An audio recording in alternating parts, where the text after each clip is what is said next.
नमस्कार, मैं हूं सुधीर चौधरी और डीएनए में आपका स्वागत है। हम सब बचपन से ये सुनते आए हैं कि भारत एक कृषि प्रधान देश है। आपने स्कूलों में ये पढ़ा होगा, कॉलेज में अपनी किताबों में ये पढ़ा होगा। इसके अलावा हमारे देश में जय जवान जय किसान जैसे नारे भी बहुत मशहूर रहे हैं। लेकिन क्या आप जानते हैं कि भारत के पंजाब जैसे राज्यों में कई गांव ऐसे हैं जहां के परिवारों में अब एक भी पुरुष नहीं बचा है, क्योंकि कर्ज की वजह से इन परिवारों के सभी पुरुष किसान आत्महत्या कर चुके हैं और अब लोग इन गांवों को विधवाओं का गांव कहकर बुलाते हैं। पंजाब में किसानों द्वारा की जाने वाली कुल आत्महत्याओं में से 97% मालवा इलाके में होती हैं। जब हमें इन गांवों के बारे में पता चला तो हमने जी न्यूज की रिपोर्टिंग टीम को मालवा के इन गांवों में भेजा और आज हम आपको ये बताने वाले हैं कि हमारे रिपोर्टर ने उन गांवों में जाकर क्या देखा। हकीकत यह है कि भारत में एक किसान जीते जी सिर्फ एक वोट बनकर रह जाता है और मरने के बाद वो सिर्फ मुआवजे वाली एक सरकारी फाइल में बदल जाता है। इस रिपोर्ट के बाद हम आपको बताएंगे कि क्या देश में एक बार फिर से लॉकडाउन लगने वाला है, और इस सवाल के केंद्र में देश की राजधानी दिल्ली है, जहां पिछले कुछ दिनों से हर रोज कोरोना वायरस के औसतन 7,000 नए मामले आ रहे हैं। संक्रमण की रफ्तार के मामले में दिल्ली अब अमेरिका के शिकागो के बाद पूरी दुनिया में दूसरे नंबर पर आ गया है। लेकिन दिल्ली के बाजारों में जो भीड़ है उसे देखकर ऐसा बिल्कुल नहीं लगता कि दिल्ली वालों को फिर से लॉकडाउन में जाने का जरा सा भी डर है। ठीक एक साल पहले आज ही के दिन चीन के वुहान शहर में कोरोना वायरस का पहला मरीज मिला था। इसलिए आज ये समझने का दिन है कि दिल्ली जैसे शहरों के लोगों ने एक साल बाद भी इस महामारी से कोई सबक क्यों नहीं सीखा, और क्या इन लापरवाहियों की वजह से ही हम लॉकडाउन से बाहर आने का हक हमेशा के लिए खोते जा रहे हैं। और आखिर में हम आपको पृथ्वी से इंटरनेशनल स्पेस स्टेशन पहुंचने वाले पहले प्राइवेट स्पेसक्राफ्ट की तस्वीरें दिखाएंगे। नासा ने पहली बार एक प्राइवेट कंपनी स्पेस एक्स द्वारा डिजाइन किए गए एक अंतरिक्ष यान से 4 अंतरिक्ष यात्रियों को इंटरनेशनल स्पेस स्टेशन भेजा है। यह अंतरिक्ष की दुनिया की ऐसी पहली पब्लिक प्राइवेट पार्टनरशिप है जिसके बारे में आप सबको जानना चाहिए, क्योंकि इसके बाद आम लोगों के लिए भी अंतरिक्ष में छुट्टियां मनाने का सपना आसान हो जाएगा। लेकिन सबसे पहले आज की तमाम बड़ी खबरें नॉनस्टॉप न्यूज में। प्रधानमंत्री नरेंद्र मोदी आज ब्रिक्स देशों के वर्चुअल समिट में शामिल हुए। प्रधानमंत्री मोदी ने आतंकवाद को दुनिया की सबसे बड़ी समस्या बताया। चीन के राष्ट्रपति शी जिनपिंग की मौजूदगी में उन्होंने आतंकवाद पर पाकिस्तान को घेरा। प्रधानमंत्री मोदी ने नाम लिए बगैर कहा कि आतंकवाद को समर्थन और सहायता देने वाले देशों को भी दोषी ठहराया जाए। हमें यह सुनिश्चित करना होगा कि आतंकवादियों को समर्थन और सहायता देने वाले देशों को भी दोषी ठहराया जाए और इस समस्या का संगठित तरीके से मुकाबला किया जाए। प्रधानमंत्री मोदी ने सुरक्षा परिषद में सुधार को अनिवार्य बताया। उन्होंने संयुक्त राष्ट्र समेत WTO, IMF और WHO जैसे संस्थानों में वर्तमान वास्तविकताओं के आधार पर सुधार की बात कही। ग्लोबल गवर्नेंस के संस्थानों की क्रेडिबिलिटी और इफेक्टिवनेस दोनों पर ही सवाल उठ रहे हैं। इसका प्रमुख कारण यह है कि इनमें समय के साथ उचित बदलाव नहीं आया। प्रधानमंत्री मोदी ने आत्मनिर्भर भारत अभियान का जिक्र करते हुए कहा कि भारत की वैक्सीन उत्पादन और डिलीवरी क्षमता मानवता के काम आएगी। कांग्रेस ने गुपकार गठबंधन में शामिल होने को खारिज किया है। गृह मंत्री अमित शाह ने कांग्रेस के गुपकार में शामिल होने को लेकर गंभीर आरोप लगाए थे। अमित शाह ने कहा था, तिरंगे का विरोधी गुपकार गैंग अब ग्लोबल हो रहा है। गुपकार कश्मीर में विदेशी ताकतों का दखल चाहता है। क्या सोनिया गांधी देश विरोधी राजनीति की समर्थक हैं? लोग किसी भारत विरोधी गठबंधन को सहन नहीं करेंगे। गुपकार देश का मूड समझे, वरना जनता उसे डुबो देगी। इस तरह के जो डिक्लेरेशंस होते हैं, चोरी चोरी चुप्पे चुप्पे वाले गुप्तार क्या है वो, तो वो सारे के सारे जो है वो इस बात का कहीं ना कहीं प्रमाण है कि जो डायनेस्टी है, जो डिस्ट्रक्टिव पॉलिटिक्स अभी तक करती रही है, वो पूरी तरह से हताश हो चुकी है, जनता ने उसे रिजेक्ट कर रही है। इन आरोपों पर कांग्रेस प्रवक्ता रणदीप सुरजेवाला ने गृह मंत्री पर लोगों को गुमराह करने का आरोप लगाया। वहीं जम्मू कश्मीर कांग्रेस ने बयान दिया कि कांग्रेस के डीडीसी चुनाव लड़ने का मतलब ये नहीं है कि वो गुपकार गठबंधन में शामिल हो गई। जम्मू कश्मीर में डीडीसी इलेक्शन अनाउंस किए गवर्नमेंट ने और उसमें कांग्रेस पार्टी ने अपने सिंबल पर चुनाव लड़ने का फैसला लिया है। वहीं गुपकार को गैंग कहने पर नेशनल कॉन्फ्रेंस के नेता उमर अब्दुल्ला ने गृह मंत्री अमित शाह पर निशाना साधा। उमर अब्दुल्ला ने कहा कि गुपकार कोई गैंग नहीं, वैधानिक राजनीतिक गठबंधन है और बीजेपी के बयान उसकी घबराहट के सबूत हैं। दिल्ली में बढ़ते कोरोना संक्रमण की वजह से सीमित स्तर पर लॉकडाउन लगाया जा सकता है। दिल्ली सरकार ने इसके लिए एक प्रस्ताव केंद्र सरकार को भेजा है। दिल्ली के मुख्यमंत्री अरविंद केजरीवाल ने कहा है कि उन बाजारों को कुछ दिनों के लिए बंद किया जा सकता है जहां नियमों का पालन नहीं हो रहा और वो हॉटस्पॉट बनते जा रहे हैं। हम देखते हैं कि सोशल डिस्टेंसिंग और मास्क का पालन नहीं किया जा रहा और वो एरिया एक तरह से लोकल कोरोना हॉटस्पॉट बन सकता है, तो उस वहाँ पे बाजार को कुछ दिनों के लिए एहतियात के तौर पे बंद करने की इजाजत दिल्ली सरकार को दी जाए। दिल्ली में शादी समारोह में लोगों की मौजूदगी को अब 200 के बजाय 50 तक ही सीमित कर दिया गया है। दिल्ली में पिछले 10 दिनों में कोरोना संक्रमण के मामले बढ़े हैं। दिल्ली में कोरोना संक्रमितों की संख्या 4,89,202 हो गई है। अब तक 4,41,361 लोग इलाज से ठीक हुए हैं, जबकि 7,713 लोगों की मौत हुई है। टेस्टिंग पर्याप्त मात्रा में करनी है, ट्रैकिंग है, ट्रीटिंग है, उसकी आइसोलेशन है, क्वारंटाइन है, सारी गाइडलाइंस तो वही रहेंगी। उनको गहराई, गंभीरता और पूरे कमिटमेंट के साथ फॉलो करना, ये सबसे ज्यादा इम्पोर्टेंट है। स्वास्थ्य मंत्रालय के मुताबिक दिल्ली में आईसीयू बेड बढ़ाने और हर दिन 1 लाख से ज्यादा कोरोना टेस्ट करने का फैसला भी लिया गया है। देश में कोरोना संक्रमण के मामले 88 लाख के पार पहुंच गए हैं। हालांकि नए मामलों में लगातार कमी आ रही है। बीते 24 घंटों में नए मरीजों की संख्या 30,000 से कम रही। पिछले 24 घंटे में संक्रमण के 29,163 नए केस आए और 449 लोगों की मौत हुई, जबकि इस दौरान 40,791 लोग ठीक भी हुए। देश में कोरोना वायरस से अब तक 88,74,290 लोग संक्रमित हुए हैं, जिनमें से 82,90,370 लोग ठीक हो चुके हैं। इस बीच नीति आयोग ने आज जानकारी दी कि जनवरी तक वैक्सीन ट्रायल के नतीजे आ सकते हैं। जल्दी से जल्दी देखिए, हमारे स्वास्थ्य मंत्री जी ने यही कहा कि अर्ली नेक्स्ट ईयर में संभावना है। अभी उसी को लेकर चले हैं। जैसे जैसे इमर्ज होता है, डायनेमिक सिचुएशन है, जैसे जैसे आगे आएगी आपके सामने प्रस्तुत करें। वहीं रूस की मीडिया रिपोर्ट्स के मुताबिक राष्ट्रपति व्लादिमीर पुतिन ने कहा है कि भारत और चीन दोनों ही रूस की वैक्सीन स्पुतनिक वी का उत्पादन शुरू कर सकते हैं। पुतिन ने ब्रिक्स देशों में इस वैक्सीन के लिए रिसर्च सेंटर खोलने की भी जरूरत बताई। मध्य प्रदेश सरकार अगले विधानसभा सत्र में लव जिहाद के खिलाफ कानून लाएगी। धर्म स्वातंत्र विधेयक के कानून बनने के बाद लव जिहाद के मामले गैर जमानती अपराध के दायरे में आएंगे। दोषी पाए जाने पर कानून के तहत 5 साल की सजा का प्रावधान होगा। एक शब्द बहुत तेजी से चल रहा है, जिसको आपकी भाषा में लव जिहाद कहते हैं। ये हमारा धर्म स्वातंत्र, मध्य प्रदेश धर्म स्वातंत्र विधेयक अब 2020 की हम तैयारी कर रहे हैं विधानसभा में लाने की, और इसमें हम तय कर रहे हैं कि जो प्रलोभन और बहकावा, फ्रॉड, बलपूर्वक शादी और धर्मांतरण कराने पर 5 साल का कठोर कारावास इस अधिनियम में हम रख रहे हैं। प्रस्तावित कानून में जबरदस्ती, लालच या धोखा देकर कराए गए धर्म परिवर्तन पर सीधे एफआईआर दर्ज करवाई जा सकेगी। ऐसे मामलों में मददगारों को भी आरोपी बनाया जा सकेगा। वहीं मर्जी से धर्म बदलने वालों को 1 महीना पहले आवेदन करना होगा। इससे पहले यूपी सरकार भी लव जिहाद के खिलाफ कड़ा कानून लाने का ऐलान कर चुकी है। दिल्ली पुलिस ने आतंकी संगठन जैश-ए-मोहम्मद के 2 आतंकियों को गिरफ्तार कर बड़ी साजिश को नाकाम किया है। पुलिस सूत्रों के मुताबिक दोनों दिल्ली में बड़े हमले की तैयारी कर रहे थे और उनकी योजना हमलों के बाद नेपाल के रास्ते पाकिस्तान अधिकृत कश्मीर भाग जाने की थी। दोनों आतंकियों को दिल्ली के सराय काले खां से गिरफ्तार किया गया है।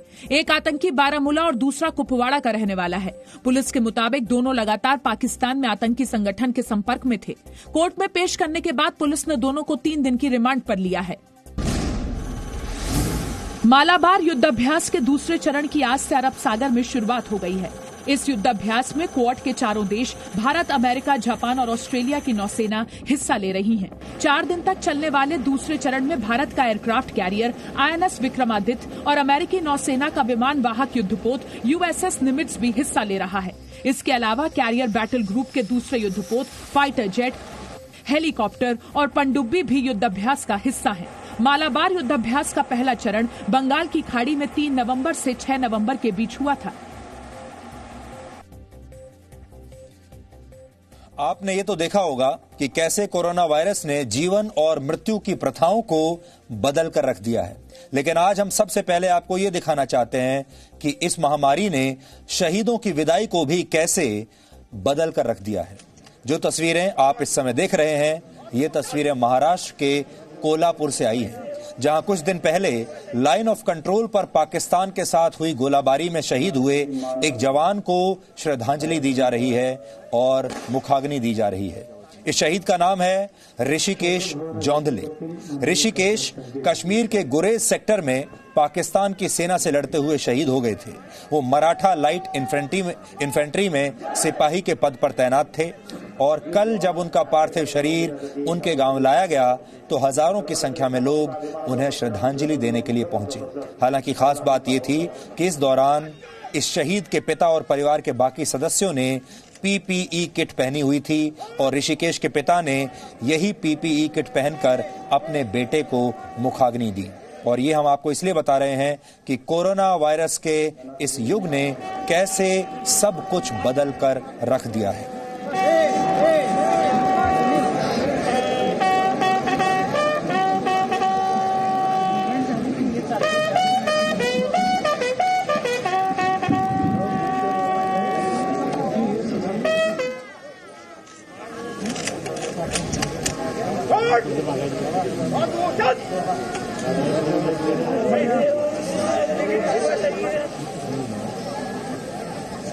त्यांना दिलेली मानवंदना आता याच्यानंतर यह है कोविड युग का अंतिम संस्कार। शहीद ऋषिकेश जोंधले की उम्र सिर्फ 20 वर्ष थी। सिर्फ 20 साल का लड़का था और जिस उम्र में हमारे देश के युवा अपने कर्तव्यों को शायद ठीक से समझ भी नहीं पाते, उस उम्र में ऋषिकेश ने इस देश के लिए सर्वोच्च बलिदान दे दिया। और सबसे बड़ी बात यह है कि दुख की इस घड़ी में भी शहीद का परिवार कोरोना काल के नियमों को भूला नहीं और अपने पुत्र को खोने के बाद भी उन्होंने अपने साथ दूसरे लोगों के स्वास्थ्य का पूरा ध्यान रखा।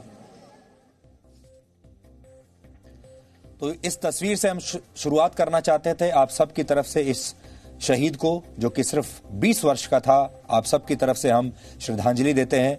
और जिस समय आप सब लोग ये तय करने में लगे थे कि इस बार दिवाली पर क्या करना है, इस बार दिवाली पर आपके कौन कौन से रिश्तेदार आ रहे हैं, आप दिवाली पर कौन कौन से व्यंजन बनाएंगे, कौन कौन से गिफ्ट अपने रिश्तेदारों और दोस्तों को देंगे, इस बार दिवाली को कैसे सेलिब्रेट करेंगे और इस बार दिवाली पर क्या कपड़े पहनेंगे, जिस समय आप ये सब सोचने में व्यस्त थे, उस समय हमारे देश के जवान क्या कर रहे थे और ये 20 साल का जवान कैसे आप सबकी रक्षा करने के लिए अपनी जान की कुर्बानी दे रहा था, सिर्फ इसलिए कि हम सब लोग ठीक से दिवाली मना सकें अपने परिवार के साथ, अपने दोस्तों के साथ। इसलिए इस जवान का, इस शहीद का और इस जैसे और भी जितने शहीद हैं, उनका ऋण हमारे ऊपर हमेशा रहेगा।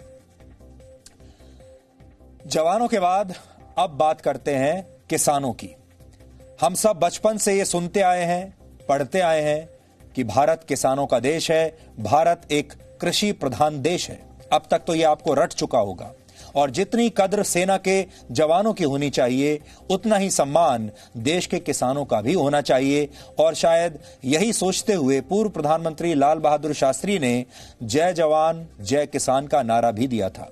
ये भी आपने नारा अक्सर सुना होगा, पढ़ा होगा, और पढ़कर शायद आप भूल भी गए होंगे। और आपने कभी ये सोचने की कोशिश भी नहीं की होगी कि जय जवान जय किसान का नारा किस सोच के साथ दिया गया होगा और इसके पीछे क्या सोच है। लेकिन क्या आप जानते हैं कि भारत के 52% किसान परिवार कर्ज में डूबे हुए हैं। सोचिए, 52% किसान परिवार कर्जे में डूबे हैं, यानी आधे परिवार। यहां तक कि फिल्मों और कहानियों में पंजाब के जिन किसानों को सबसे खुशहाल किसान के रूप में दिखाया जाता है, जब आप फिल्मों में देखते हैं हरे हरे लहलहाते हुए खेत, शानदार लाइफस्टाइल, बड़े बड़े ट्रैक्टर्स, उन किसानों के पास भी अब आत्महत्या के अलावा कोई और रास्ता नहीं बचा है। देश भर में जितना अनाज उगाया जाता है उसमें पंजाब की हिस्सेदारी 12% से भी ज्यादा है। लेकिन अब पंजाब के कई गांव ऐसे हैं जहां किसी भी परिवार में एक भी पुरुष नहीं बचा है। इन गांवों में जितने भी घर हैं उनमें रहने वाले सभी पुरुष कर्ज की वजह से आत्महत्या कर चुके हैं और अब लोग इन गांवों को विधवाओं का गांव कहते हैं। आप चाहें तो आज हमने एक हैशटैग बनाया है और वो हैशटैग है फार्मर विडोज।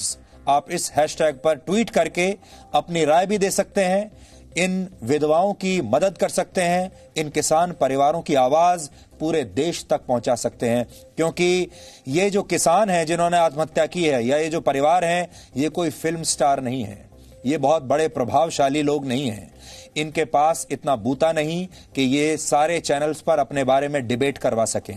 इनके बारे में कोई पत्रकार बात नहीं करना चाहता, इनके बारे में किसी अदालत में कोई सुनवाई नहीं होती, इनके बारे में कोई हैशटैग ट्रेंड नहीं करता। इसलिए ये बीड़ा आज हमने उठाया है, क्योंकि इस देश में 135 करोड़ लोग हैं।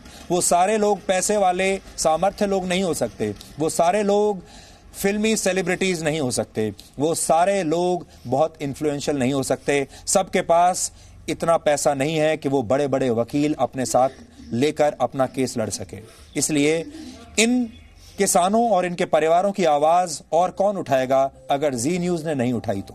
इसलिए ये जिम्मेदारी समझते हुए जब हमें इन गांवों के बारे में पता चला तो हमने जी न्यूज की रिपोर्टिंग टीम को इन गांवों में भेजा और आज हम आपको ये बताने वाले हैं कि हमारे रिपोर्टर ने उन गांवों में जाकर क्या देखा। क्योंकि जब आप ये सब देखेंगे तो आपकी आंखें भी भर आएंगी और आप सोचेंगे कि आप लोग कितने किस्मत वाले हैं। पंजाब में पिछले 10 वर्षों में 3,500 से ज्यादा किसान आत्महत्या कर चुके हैं और इनमें से 97% आत्महत्याएं पंजाब के मालवा इलाके में हुई हैं। इसका परिणाम यह हुआ कि मालवा के जिन खेतों में किसान किसी जमाने में कपास, गेहूं और धान उगाया करते थे, वही खेत अब इन किसानों के कब्रिस्तानों में बदलने लगे हैं। हैरानी की बात यह है कि ये सारी बातें मीडिया में नहीं आती, इनके बारे में कोई बात नहीं करता और दिल्ली तक और बड़े बड़े शहरों तक ये कहानियां कभी पहुंचती नहीं। ये सारी कहानियां इन किसानों के खेतों में दफन होकर रह जाती हैं। पंजाब सरकार केंद्र सरकार के नए कृषि बिल का विरोध तो कर रही है, लेकिन सच ये है कि पंजाब की सरकार खुद किसानों को उनका हक देने में बुरी तरह से असफल रही है। कई बार किसानों को उनकी फसल न्यूनतम समर्थन मूल्य से भी कम दामों पर बेचनी पड़ती है। इसका नतीजा यह होता है कि किसान कर्ज चुकाना तो दूर, अपनी लागत तक वसूल नहीं पाता। इसी वजह से पंजाब किसानों की आत्महत्या का अब नया केंद्र बन गया है। जी न्यूज की टीम इन दिनों उन राज्यों में मौजूद है जहां किसानों की आत्महत्या के मामले तेजी से बढ़ रहे हैं और इस सीरीज की पहली श्रृंखला में, इस कड़ी में हमने पंजाब के मालवा से जो ग्राउंड रिपोर्ट आज तैयार की है, उसे देखकर आज आपको भारत के कृषि प्रधान देश होने पर शायद कोई गर्व नहीं होगा, बल्कि शर्म आएगी। लेकिन यह रिपोर्ट देखने से पहले आप कुछ आंकड़े देख लीजिए। वर्ष 2019 में भारत में 10,281 किसानों ने आत्महत्या की थी और इसके पीछे सबसे बड़ी वजह कर्ज था। भारत में हर साल कुल जितने लोग आत्महत्या करते हैं उनमें से 8% किसान होते हैं।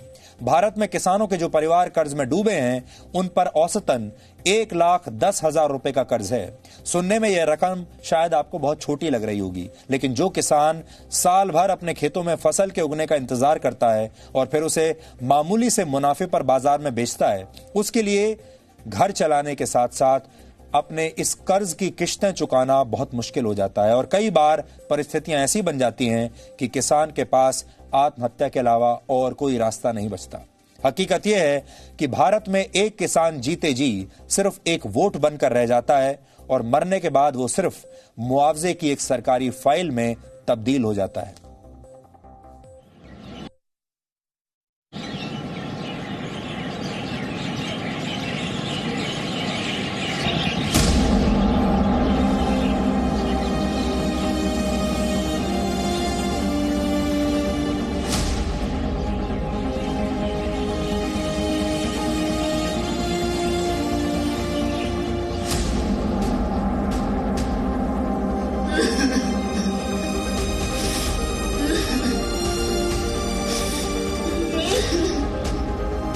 जिस चौखट पर कभी गेहूं और धान की कटी हुई फसल बरकत का इशारा लाया करती थी, तो उस चौखट पर अब उदासी भरी सांझ रहती है। ये पंजाब के मानसा के कोट धर्म गांव में किसान नाजर सिंह का घर है, जहां अब नाजर सिंह की सिर्फ यादें बाकी हैं। जिस पेड़ के नीचे नाजर सिंह ने कभी अपने बेटे राम सिंह को किसानी के गुर सिखाए थे, पहले नाजर सिंह ने उसी पेड़ पर फांसी लगाकर जान दे दी और फिर इसी साल उनके बेटे राम सिंह ने भी सल्फास की गोलियां खा ली।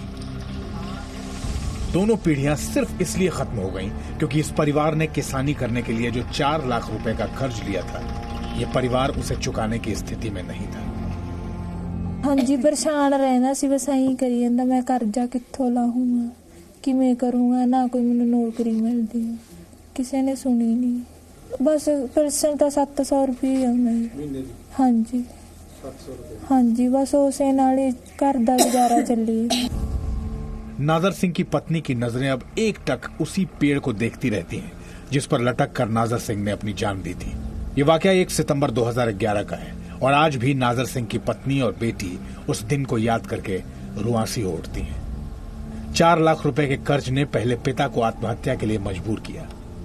घर का एक हिस्सा बेचने के बाद भी परिवार 2-2.5 लाख रुपए ही जुटा पाया। नाजर सिंह के बेटे राम सिंह ने अपने पिता की कर्ज की किश्तें चुकाने की भरसक कोशिश की, लेकिन ब्याज बढ़ता गया, मूलधन वहीं का वहीं रहा और राम सिंह ने भी उसी दहलीज पर जान दे दी जिससे वो और उनके पिता खुशियों के अंदर आने का इंतजार ताउम्र करते रहे। किसी शख्स ने बहुत अरसे पहले एक बड़ी बात कही थी कि घने दरख्त के नीचे सुला के छोड़ गया। अजीब शख्स था, सपने दिखा के छोड़ गया। ये उजड़ा घर उसी एक की निशानी है जो अपने नाम की तख्ती लगा के छोड़ गया। कोट धर्मू गांव में ये सिसकियां किसी एक घर की कहानी नहीं है, बल्कि एक एक करके इस गांव के ज्यादातर घरों के पुरुष कर्ज के बोझ तले आत्महत्या कर चुके हैं। ये रंजीत सिंह का परिवार है जिन्होंने किसानी के लिए कर्ज लिया था और बढ़ते बढ़ते वो कर्ज 11 लाख रुपए तक पहुंच गया। ऊपर से बेटे की बीमारी ने परिवार को तोड़कर रख दिया और रंजीत ने एक दिन अपने खेत में ही जाकर फांसी लगा ली। बहुत दिक्कत है जी, इदू ज्यादा दिक्कत है, बहुत ज्यादा दिक्कत है। किन्नी कहते उन्नी सुन नहीं सकते तो साडी दिक्कत है कि मैं इसी टाइम पास कर रहा। फिर बुढ़िया कोई बंदा होवे पुत्त बाहर अंदर भी जावे, कोई चीज भी करे, कुछ नहीं कर सकते। करना ही तो बेचा कर ले, मैं तो हुण आ जाना खेतों, कसिया लेके जा, कोई सानू गल बिजली दस्या जे पुत्त दस दिंदा, मैं जान नहीं दिंदी खेत। परिवार का कहना है कि खेती करने के तरीकों में आए बदलाव की वजह से रंजीत सिंह को अपनी फसल पर 2 से 3 गुना ज्यादा निवेश करना पड़ रहा था, यानी लागत ज्यादा थी और मुनाफा कम। ऐसे में कर्ज कम होने की बजाय बढ़ता गया। कैंसर की बीमारी से बहुत थाई चक्या, कोई इलाज ना होया। उदू बाद हालत बहुत खराब हो, उदू बाद मुंडे ने कदों खुदकुशी कर ली। उदू बाद जी साडा बुरा हाल ही। खेती करदा सी, 6 ठेके ते ले लैंदी, अद्धा किला आंदा सी। कर्जे दी मथा कर्जा वाला सी, तो कोई दिंदा नहीं थी कुछ। कुछ ही दूरी पर भम्मा गांव के किसान गुरप्यार सिंह के परिवार में भी अब कोई भी पुरुष नहीं बचा है। अब इस घर में सिर्फ गुरप्यार की पत्नी परमीज कौर और उनकी 2 बेटियां रहती हैं और अब अकेली परमीज इस कर्ज से भी छुटकारा पाना चाहती हैं और अपनी बेटियों के भविष्य को भी सुरक्षित करना चाहती हैं। उनके परिवार में अब एक भी ऐसा शख्स नहीं है जो परिवार के लालन पालन के लिए कुछ कर पाए। यहाँ पर सिर्फ औरतें हैं, मर्द कोई नहीं, और अपना गुजर बसर वो बड़ी मुश्किल से कर रही हैं, लेकिन उनकी सुध लेने वाला कोई नहीं। कर्जा भी पहला फसलां मर जांदियां, मींह कणी वध पैंदे ते पानी तानी है नहीं साडे माड़े ते जदों फसलां मर गईयां कर्जा चढ़ गया। सरकार दा सहायता मिलिया ना, सानू कोई पंचायत मैंबर ने दिता भी, किसी ने कोई भी सहायता नहीं अज तक मिलिया भी माड़ा मोटा तक किसी वास्ते सरकार सहायता करे जा। हाँ, बच्चों दे सोचण भी रहे कोई साडा ऐ देखो भी सारा घर डिग्गिया ढहा पिया भी साडा कोई घर दा देख देना, कोई कुड़ियां दी पढ़ाई, कोई कुड़ियां नूं ब्याहना, कोई किसी ने कोई सहायता तां सानू देनी सी। अज तक सानू कुछ भी नहीं अज तक हो गया। हम यही कहना चाहेंगे कि हमें हमारा हक मिलना चाहिए और हमारी पढ़ाई के लिए हमें पैसे की काफ़ी ज़रूरत पड़ती है और हमारा घर भी नहीं है, हमारा घर पैना चाहिए और हमें पढ़ने लिखने के लिए और ब्याह के लिए हमारी मम्मी के पास इतने पैसे नहीं है। हमारा कहीं से कहीं कोई हल होना चाहिए। जब हम पंजाब में विधवाओं के गांव से ये रिपोर्टिंग कर रहे थे, तभी हमारी मुलाकात करमजीत कौर के परिवार से हुई। इस परिवार का किसान बेटा भी कर्ज की वजह से अपनी जान दे चुका है। फांसी लगाने वाले जसवीर सिंह युवा थे। उनकी आंखों में अपने और अपने परिवार के लिए कई सपने थे, लेकिन कर्ज के बोझ ने उनकी एक एक सांस को बोझिल कर दिया था। घर वाली डेथ हो गई कर्जे का। जसवीर सिंह जी। ट्रैक्टर खरीदा सीगा जी, कर्जा बहुत ज्यादा सी। हाँ जी, 10 लाख रुपये वांगू हो गया सीगा जी। ना जी, साडे नाल कोई गलबात नहीं, बस उस वाले एजेंसी वाले नूं तंग करदे सी। ਉਹ ਕਹਿੰਦੇ ਸੀ ਵੀ ਜੀ ਤੁਸੀਂ ਵੀ ਇੰਨੇ ਪੈਸੇ ਭਰੋ, ਨਹੀਂ ਅਸੀਂ ਟਰੈਕਟਰ ਲੈ ਕੇ ਜਾਂਦੇ ਆ। ਉਹਨਾਂ ਦੇ ਦਬਾਅ ਤੋਂ ਜੀ ਫਿਰ ਖੁਦकुशी कर ली उन्होंने। जसवीर के पिता अपने बेटे के जाने का गम भुला नहीं सके थे और हाल ही में उनकी भी मृत्यु हो गई। ऐसा नहीं है कि किसानों की आत्महत्याओं को रोकने की कोशिशें नहीं हो रही हैं, लेकिन मदद के अभाव में ये काम बहुत आसान भी नहीं है। जो किसान दे सिरों ऊपर कर्जा हो जाए जी, कर्जे वाले घर गेड़ा मारन लग जाना ते घर दे खर्चे चलाउण लई पैसा कोई ना होवे ते उदों किसान नूं आत्महत्या करनी पै जांदी है। पंजाब का मालवा अब किसानों की आत्महत्या के लिए पूरे देश में बदनाम हो रहा है। मानसा के कोट धर्मू गांव में 4000 वोटर्स रहते हैं, लेकिन इनके बीच करीब 20 से 25 किसान आत्महत्या कर चुके हैं। आरोप ये भी है कि कई बार किसानों को कपास जैसी फसलों को न्यूनतम समर्थन मूल्य से भी कम कीमत पर बेचने पर मजबूर किया जाता है।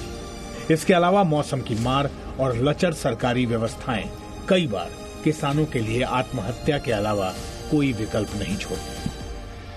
कारण ये होता है, एक फसल 6 महीने बाद आती है, ठीक है जी। 6 महीने क्या वो मेहनत करता है, 6 महीने के बाद क्या उसकी फसल खराब हो जाती है, तो किसान के पास रह क्या जाता है जी। वही उसने खाना है जी, वहीं से उसने अपना घर चलाना है, वहीं से अपना उसने उधार देना है, वहीं से किस्तें भरनी है, वहीं से अपना सारा काम चलाना है जी। आत्महत्या करने वाले किसानों को मुआवजा देने के लिए भी कई योजनाएं बनाई गई, लेकिन ज्यादातर योजनाएं कागजों के नीचे नहीं उतर पाती। किसान ਜਾਂ जो खेत मजदूर आ ਉਹਦੇ ਜ਼ਿੰਮੇ ਕਰਜ਼ਾ ਹੋਣਾ ਜ਼ਰੂਰੀ ਆ ਤੇ ਕਰਜ਼ੇ ਦਾ ਕੋਈ ਵੈਲਿਡ ਸਬੂਤ ਹੋਣਾ ਬਹੁਤ ਜ਼ਰੂਰੀ ਆ। ਸਬੂਤ ਤੋਂ ਬਿਨਾਂ ਕਰਜ਼ਾ ਨਹੀਂ ਮੰਨਿਆ ਜਾਂਦਾ। ਕੋਈ ਲੋਕਲ ਪਰ ਨੋਟ ਲਿਖ ਲਿਆ ਉਹ ਨਹੀਂ ਮੰਨਿਆ ਜਾਂਦਾ। ਇਸ ਤੋਂ ਅੱਗੇ ਪੁਲਿਸ ਰਿਪੋर्ट ਬੜੀ ਜ਼ਰੂਰੀ ਆ। ਪੁਲਿਸ ਰਿਪੋर्ट ਹੋਣਾ ਜ਼ਰੂਰੀ ਆ। ਬੰਦੇ ਦਾ पोस्टमार्टम होना जरूरी है। भारत को एक कृषि प्रधान देश कहा जाता है, लेकिन भारत के किसान किस तरह से कर्ज के बोझ की वजह से अपनी जान दे रहे हैं, उसे देखकर लगता नहीं है कि हमारे देश के सिस्टम और राजनीतिक पार्टियों ने किसानों को कभी वोट से ज्यादा कुछ समझा है। कभी पंजाब का किसान खुशहाल था, हर जगह खुशहाली थी, लेकिन अब ये सूनी गलियां सारे मंजर को बयां करती हैं। पंजाब में अब हाले हकीकत ऐसी है कि किसान लगातार खुदकुशी कर रहे हैं और अपने पीछे पूरा का पूरा परिवार छोड़ गए हैं। बड़े बड़े दावे करने वाली पंजाब सरकार भी उनकी सुध लेने नहीं आ रही। वीडियो जर्नलिस्ट कुलदीप के साथ अमित भारद्वाज, जी न्यूज पंजाब।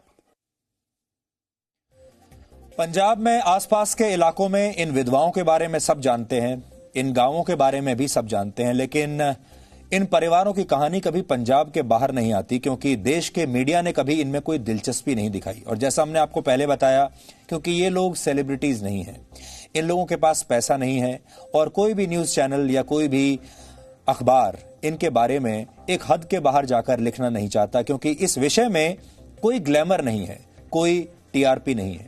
आपको याद होगा कुछ समय पहले एक फिल्म आई थी जिसका नाम था उड़ता पंजाब, जिसमें बताया गया था कि पंजाब में जो ड्रग्स की समस्या है उससे कैसे पंजाब के युवा लगातार घिरे हुए हैं, और इसमें इस विषय को हाईलाइट किया गया था। लेकिन उड़ता पंजाब के बाद अब ये जो कहानी हम आपको दिखा रहे हैं, ये है सिसकता पंजाब, ये है मरता हुआ पंजाब।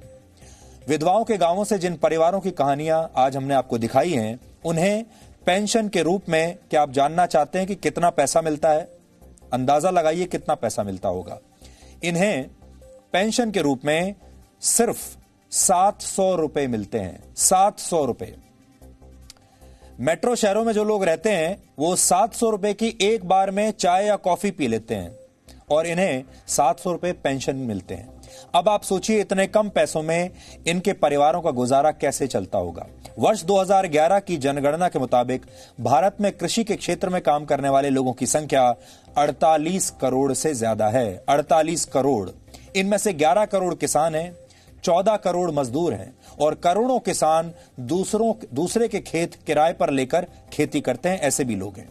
2018 में जिन 10,000 किसानों ने आत्महत्या की थी, उनमें से 6,000 अपने खेतों पर काम करते थे, जबकि 4,000 कृषि मजदूर थे। आप में से बहुत सारे लोग अक्सर डीएनए देखते हुए रात का खाना भी खाते होंगे, डिनर करते होंगे। अगर आप इस समय भी खाना खा रहे हैं, अपना डिनर कर रहे हैं, तो आपको हमारी बात बहुत ध्यान से सुननी चाहिए। इस समय जो भोजन आपको मिल रहा है वो किसान ने अपना पेट काटकर आपके लिए उगाया है। इन्हीं किसानों की वजह से आप अपने घर में अपना मनपसंद खाना खा रहे हैं। शायद भारत दुनिया का अकेला ऐसा देश होगा जो देश के सबसे अमीर व्यक्ति को भी अनाज वाली सब्सिडी देता है। इसलिए अब समय आ गया है कि किसानों को हमारी सरकारें वोट बैंक मानना बंद करें और गंभीरता से उनकी समस्याओं का इलाज करें। मीडिया की जिम्मेदारी क्या होती है, हमने निभाने की आज कोशिश की है और इस खबर को हम पंजाब से बाहर लेकर जाना चाहते थे। इस खबर को हम उन गांवों से बाहर लेकर जाना चाहते थे और आप तक पहुंचाना चाहते थे, चाहे आप भारत में कहीं भी रहते हैं या दुनिया में कहीं भी रहते हैं। ये हमारा कर्तव्य है, ये हमारा फर्ज है। हमने अपना फर्ज निभाया। अब इस देश की सरकारों को, प्रशासन चलाने वाले लोगों को और आप सब लोगों को यह सोचना है कि आप कैसे इन परिवारों की मदद कर सकते हैं, आप कैसे इन विधवाओं की मदद कर सकते हैं, क्योंकि ये हमारी सबकी मिलकर जिम्मेदारी बनती है। और हम इस सीरीज को ऐसे ही आगे बढ़ाते रहेंगे और आप और हम मिलकर ये सोचेंगे भी कि इन परिवारों की मदद हम और आप मिलकर कैसे कर सकते हैं। किसान खेती के दौरान जरा भी लापरवाही नहीं बरतता, क्योंकि ऐसा करने से उसकी साल भर की मेहनत खराब हो जाती है। लेकिन हमारे देश के आम लोग लापरवाही बरतने में जरा सी भी देर नहीं लगाते और इस लापरवाही का ही नतीजा है कि अब पूरे देश में एक ही सवाल पूछा जा रहा है और वो सवाल यह है कि क्या देश में एक बार फिर से लॉकडाउन लगने वाला है। इस सवाल के केंद्र में देश की राजधानी दिल्ली है, जहां अब स्थितियां ऐसी बन गई हैं कि कभी भी आंशिक या पूर्ण लॉकडाउन लगाया जा सकता है और इसके पीछे यहां के लोग जिम्मेदार हैं। हमारे पास अभी अभी दिल्ली और नोएडा में रहने वाले लोगों के लिए भी एक जरूरी खबर आई है। नोएडा प्रशासन ने दिल्ली से नोएडा आने वाले लोगों की कोरोना जांच कराने का फैसला किया है। हालांकि ये रैंडम टेस्ट होगा, रैंडम जांच होगी, यानी नोएडा आने वाले सभी व्यक्तियों की जांच नहीं होगी। उनमें से कुछ लोगों को चुना जाएगा और उनका कोविड टेस्ट किया जाएगा। ऐसा इसलिए किया जा रहा है क्योंकि दिल्ली में लगातार कोरोना के संक्रमण बढ़ रहा है और बहुत सारे लोग दिल्ली से नोएडा काम करने के लिए हर रोज आते हैं और काम के लिए कई लोग नोएडा से दिल्ली भी जाते हैं और इस वजह से ये जो संक्रमण है ये दिल्ली से आसपास के इलाकों में भी फैल रहा है, जिसे आप एनसीआर कहते हैं। हालांकि इस दौरान दिल्ली और नोएडा के बीच ट्रैफिक पर कोई पाबंदी नहीं होगी, ट्रैफिक को रोका नहीं जाएगा। जो लोग जैसे हर रोज दिल्ली या नोएडा का सफर करते हैं वो कर सकते हैं, लेकिन अब आपका बॉर्डर पर रोककर रैंडम कोविड टेस्ट कभी भी किया जा सकता है। पहले आप दिल्ली के बाजारों से आई इन तस्वीरों को देखिए और इन्हें देखकर आप समझ जाएंगे कि क्यों कोरोना वायरस देश की राजधानी के लिए कैपिटल पनिशमेंट यानी मौत की सजा में बदल गया है। दिल्ली के लोग हैं कि मानने को तैयार ही नहीं हैं, इनका दिल मानता ही नहीं। और आप सोचिए कितने बहादुर लोग हैं ये सारे कि ये कोरोना वायरस से जरा भी नहीं डरते। ना इन्हें फेस मास्क की जरूरत है, ना इन्हें सोशल डिस्टेंसिंग की जरूरत है, और ये ऐसे ही हर रोज अपने काम पर निकल रहे हैं। बहुत सारे लोग तो काम पर निकले हैं, बहुत सारे लोग बिना काम के भी घूम रहे हैं। दिल्ली के सदर बाजार की ये तस्वीरें आज दोपहर की हैं। आप सोचिए, एक तरफ दिल्ली देश की कोरोना कैपिटल बन चुकी है, कोरोना की राजधानी बन चुकी है, बड़ी बड़ी बैठकें हो रही हैं, केंद्र सरकार और दिल्ली की सरकार लंबी लंबी बैठक कर रहे हैं। अस्पतालों में जगह नहीं बची, एक भी बेड अस्पतालों में बचा नहीं है। डॉक्टरों को दूसरे राज्यों से बुलाया जा रहा है, उसके बाद भी कमी पड़ रही है। और दूसरी तरफ लोग जो हैं दिल्ली के, वो बिल्कुल बेफिक्र होकर बाजारों में घूम रहे हैं। भीड़ इतनी ज्यादा है कि यहाँ सोशल डिस्टेंसिंग का पालन करना तो आपको बिल्कुल नामुमकिन लगेगा। अगर आप चाहेंगे भी तो आप खुद यहाँ सोशल डिस्टेंसिंग का पालन नहीं कर पाएंगे। अब आप दिल्ली की एक और बड़ी मशहूर मार्केट जिसे सरोजनी नगर मार्केट कहते हैं, वहां की तस्वीरों को देखिए। इन तस्वीरों को देखकर आप भी मानेंगे कि दिल्ली वालों को फिर से लॉकडाउन में जाने का बिल्कुल भी डर नहीं है। दिल्ली के दिल कहे जाने वाले कनॉट प्लेस में भी लोगों की सोच को बदलने की जरूरत है, और शायद लॉकडाउन में छूट के बाद यहाँ के लोग मान रहे हैं कि कोरोना वायरस समाप्त हो चुका है। दिल्ली के लोग सरकार के आदेशों को भी नहीं मान रहे, और इसी का नतीजा है कि यहाँ पर कोरोना संक्रमण के मामले अब लगातार बढ़ते जा रहे हैं। यूज्ड टू हो गए हैं लोग कोरोना के, तो लोगों को लगता है कि अब इसी के साथ ही जीना है, तो अब शॉपिंग करके ही जी लिया जाए। भीड़ ही नहीं समझ पा रही सर जी। इनको समझाते भी हैं कि थोड़ा थोड़ा सा साइड पे करो, लेकिन ये अपने लड़कियां जो है ये ढेर तरह आती है, ढेर तरह चली जाती है। कोरोना है जो मेन, जो अपनी पब्लिक को संभाले ना, ये दुकानें बंद करने का कुछ नहीं होता। तो पब्लिक के ऊपर जो डिपेंड करें कि हाँ जी इसको ऐसे नहीं ऐसे करिए, आप कम आदमी निकलिए घर से। डर तो कहीं नहीं बन रहा मेरे हिसाब से, क्योंकि मैं यहाँ पर हूँ, बाकी सब लोग हैं, मुझे नहीं लगता किसी को भी यहाँ डर लगे। लोग नहीं समझ रहे मैडम, अब थोड़ा अगर ले रहे हो, एक बंदा ले रहे हो तो एक बंदा पीछे हो जाओ, मगर वो सोचते नहीं है, पीछे करने के लिए करो, कस्टमर भाग जाता है। लॉकडाउन होना चाहिए, बट लोगों की मतलब प्रॉब्लम्स भी इतनी हैं, अब उनको बाहर निकलना ही पड़ रहा है किसी न किसी वजह से। लॉकडाउन करने से जो कुछ है वो और खत्म हो जाएगा। एकदम सख्ती कर दो, लॉकडाउन मत करो। आपने अक्सर सुना होगा, लोग कहते हैं कि दिल्ली दिल वालों की है, दिल्ली शहर दिल वालों का है, लेकिन ये तस्वीरें देखकर आप ये भी समझ जाएंगे कि दिल्ली शहर लापरवाहों का भी है। अब आप दिल्ली में कोरोना संक्रमण की कुछ बड़ी बातें समझिए। पिछले 7 दिनों में कोरोना संक्रमण के औसत मामलों में दिल्ली पूरी दुनिया में, भारत में नहीं, पूरी दुनिया में दूसरे नंबर पर आ गई है। शिकागो के बाद, अमेरिका में शिकागो के बाद पूरी दुनिया में दूसरे नंबर पर है हमारे देश की राजधानी दिल्ली। दिल्ली में कोरोना इन्फेक्शन के औसतन 7,000 से ज्यादा मामले हर रोज आ रहे हैं, और इससे ज्यादा मामले सिर्फ अमेरिका के शिकागो में हैं। देश के दूसरे बड़े शहरों में कोविड-19 के मामले कम हो रहे हैं, लेकिन दिल्ली में ये मामले लगातार बढ़ रहे हैं। यानी दिल्ली कोरोना का एक बहुत बड़ा हॉटस्पॉट बन गई है, और ये दूसरी बार हो रहा है, पहली बार नहीं।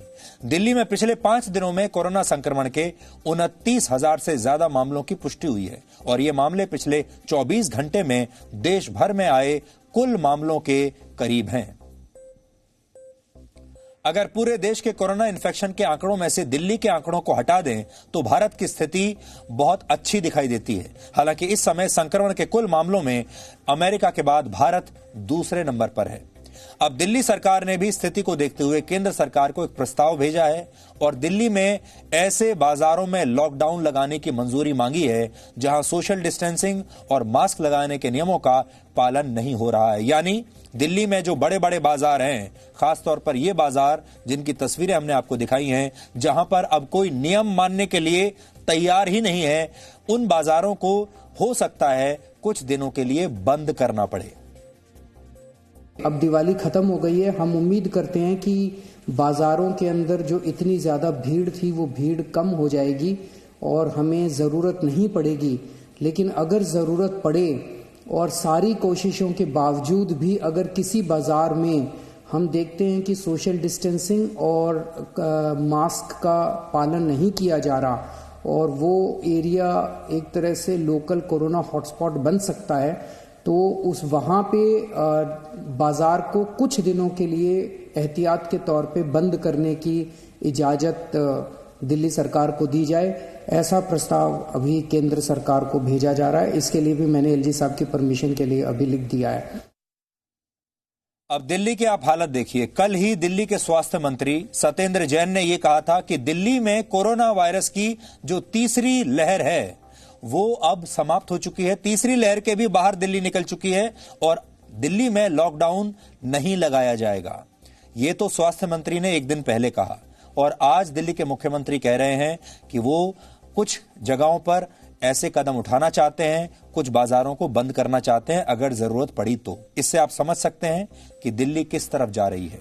आशंका है कि दिल्ली में कोविड-19 का संक्रमण इसी रफ्तार से अगर बढ़ता रहा तो यहां के अस्पतालों में बेड्स की कमी हो सकती है। दिल्ली के अस्पतालों में कोरोना वायरस के मरीजों के लिए उपलब्ध बेड्स की संख्या क्या है, इसका आंकड़ा इस समय आपकी स्क्रीन पर आ रहा है। हमारे वो दर्शक जो खास तौर पर दिल्ली या आसपास के इलाकों में रहते हैं, ये खबर उनके बहुत काम की है। और अगर आप दिल्ली के आसपास नहीं भी रहते हैं, देश के किसी और शहर में रहते हैं, तो इस खबर को देखकर कुछ सीखने की कोशिश कीजिए। अगर यही हालात रहे तो जो हॉस्पिटल बेड्स आज दिल्ली में उपलब्ध हैं भी, उनकी संख्या भी तेजी से कम होती चली जाएगी। आज के दिन का कोरोना वायरस से बहुत दिलचस्प संबंध है और ऐसा माना जाता है कि वर्ष 2019 में यानी आज से ठीक एक साल पहले आज ही के दिन चीन के वुहान शहर में कोविड-19 के संक्रमण का पहला केस यानी पेशेंट 0 आज ही के दिन वुहान में मिला था। इसलिए आज का दिन सीखने का दिन है। आज बहुत बड़ा दिन है।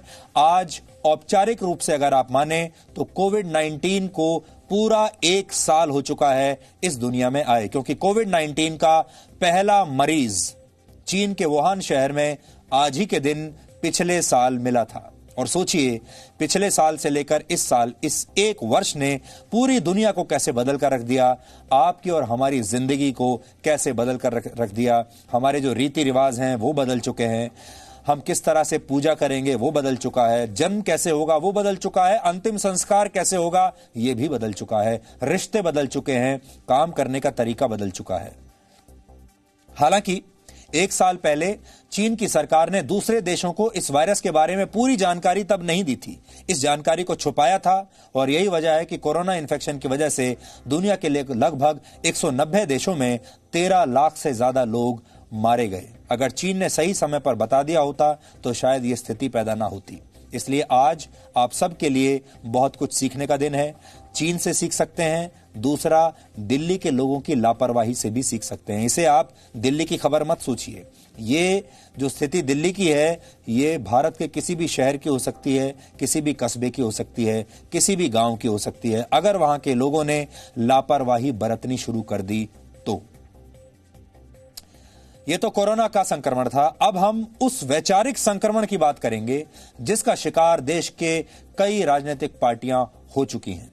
उदाहरण के लिए कांग्रेस पार्टी ने जम्मू कश्मीर में डीडीसी यानी डिस्ट्रिक्ट डेवलपमेंट काउंसिल के चुनाव गुपकार गैंग के साथ लड़ने का फैसला किया है। इस गैंग में ज्यादातर वो पार्टियां शामिल हैं जो कश्मीर में धारा 370 को फिर से लागू करवाना चाहती हैं। पाकिस्तान और चीन भी जम्मू कश्मीर में एक बार फिर से धारा 370 लागू कराना चाहते हैं। और आपने तो सुना होगा, फारूक अब्दुल्ला पहले ही कह चुके हैं कि अगर इसके लिए चीन की भी मदद लेने की जरूरत पड़ी तो वो लेने के लिए तैयार है। लेकिन अब कांग्रेस ने भी इस गैंग के साथ अपना गठबंधन कर लिया है। इस नए गठबंधन पर आज देश के गृह मंत्री अमित शाह ने भी सवाल उठाए हैं और उन्होंने लिखा है ट्विटर पर कि गुपकार गैंग अब ग्लोबल हो गया है। अमित शाह का कहना है कि ये गैंग चाहता है कि जम्मू कश्मीर में विदेशी ताकतें अब दखल दें। अमित शाह ने कांग्रेस अध्यक्ष सोनिया गांधी और राहुल गांधी से पूछा है कि क्या कांग्रेस इस गैंग का समर्थन करती है। अमित शाह ने कांग्रेस से ये सवाल किया है कि वो अपने स्थिति को स्पष्ट करे कि वो कश्मीर में क्या चाहते हैं।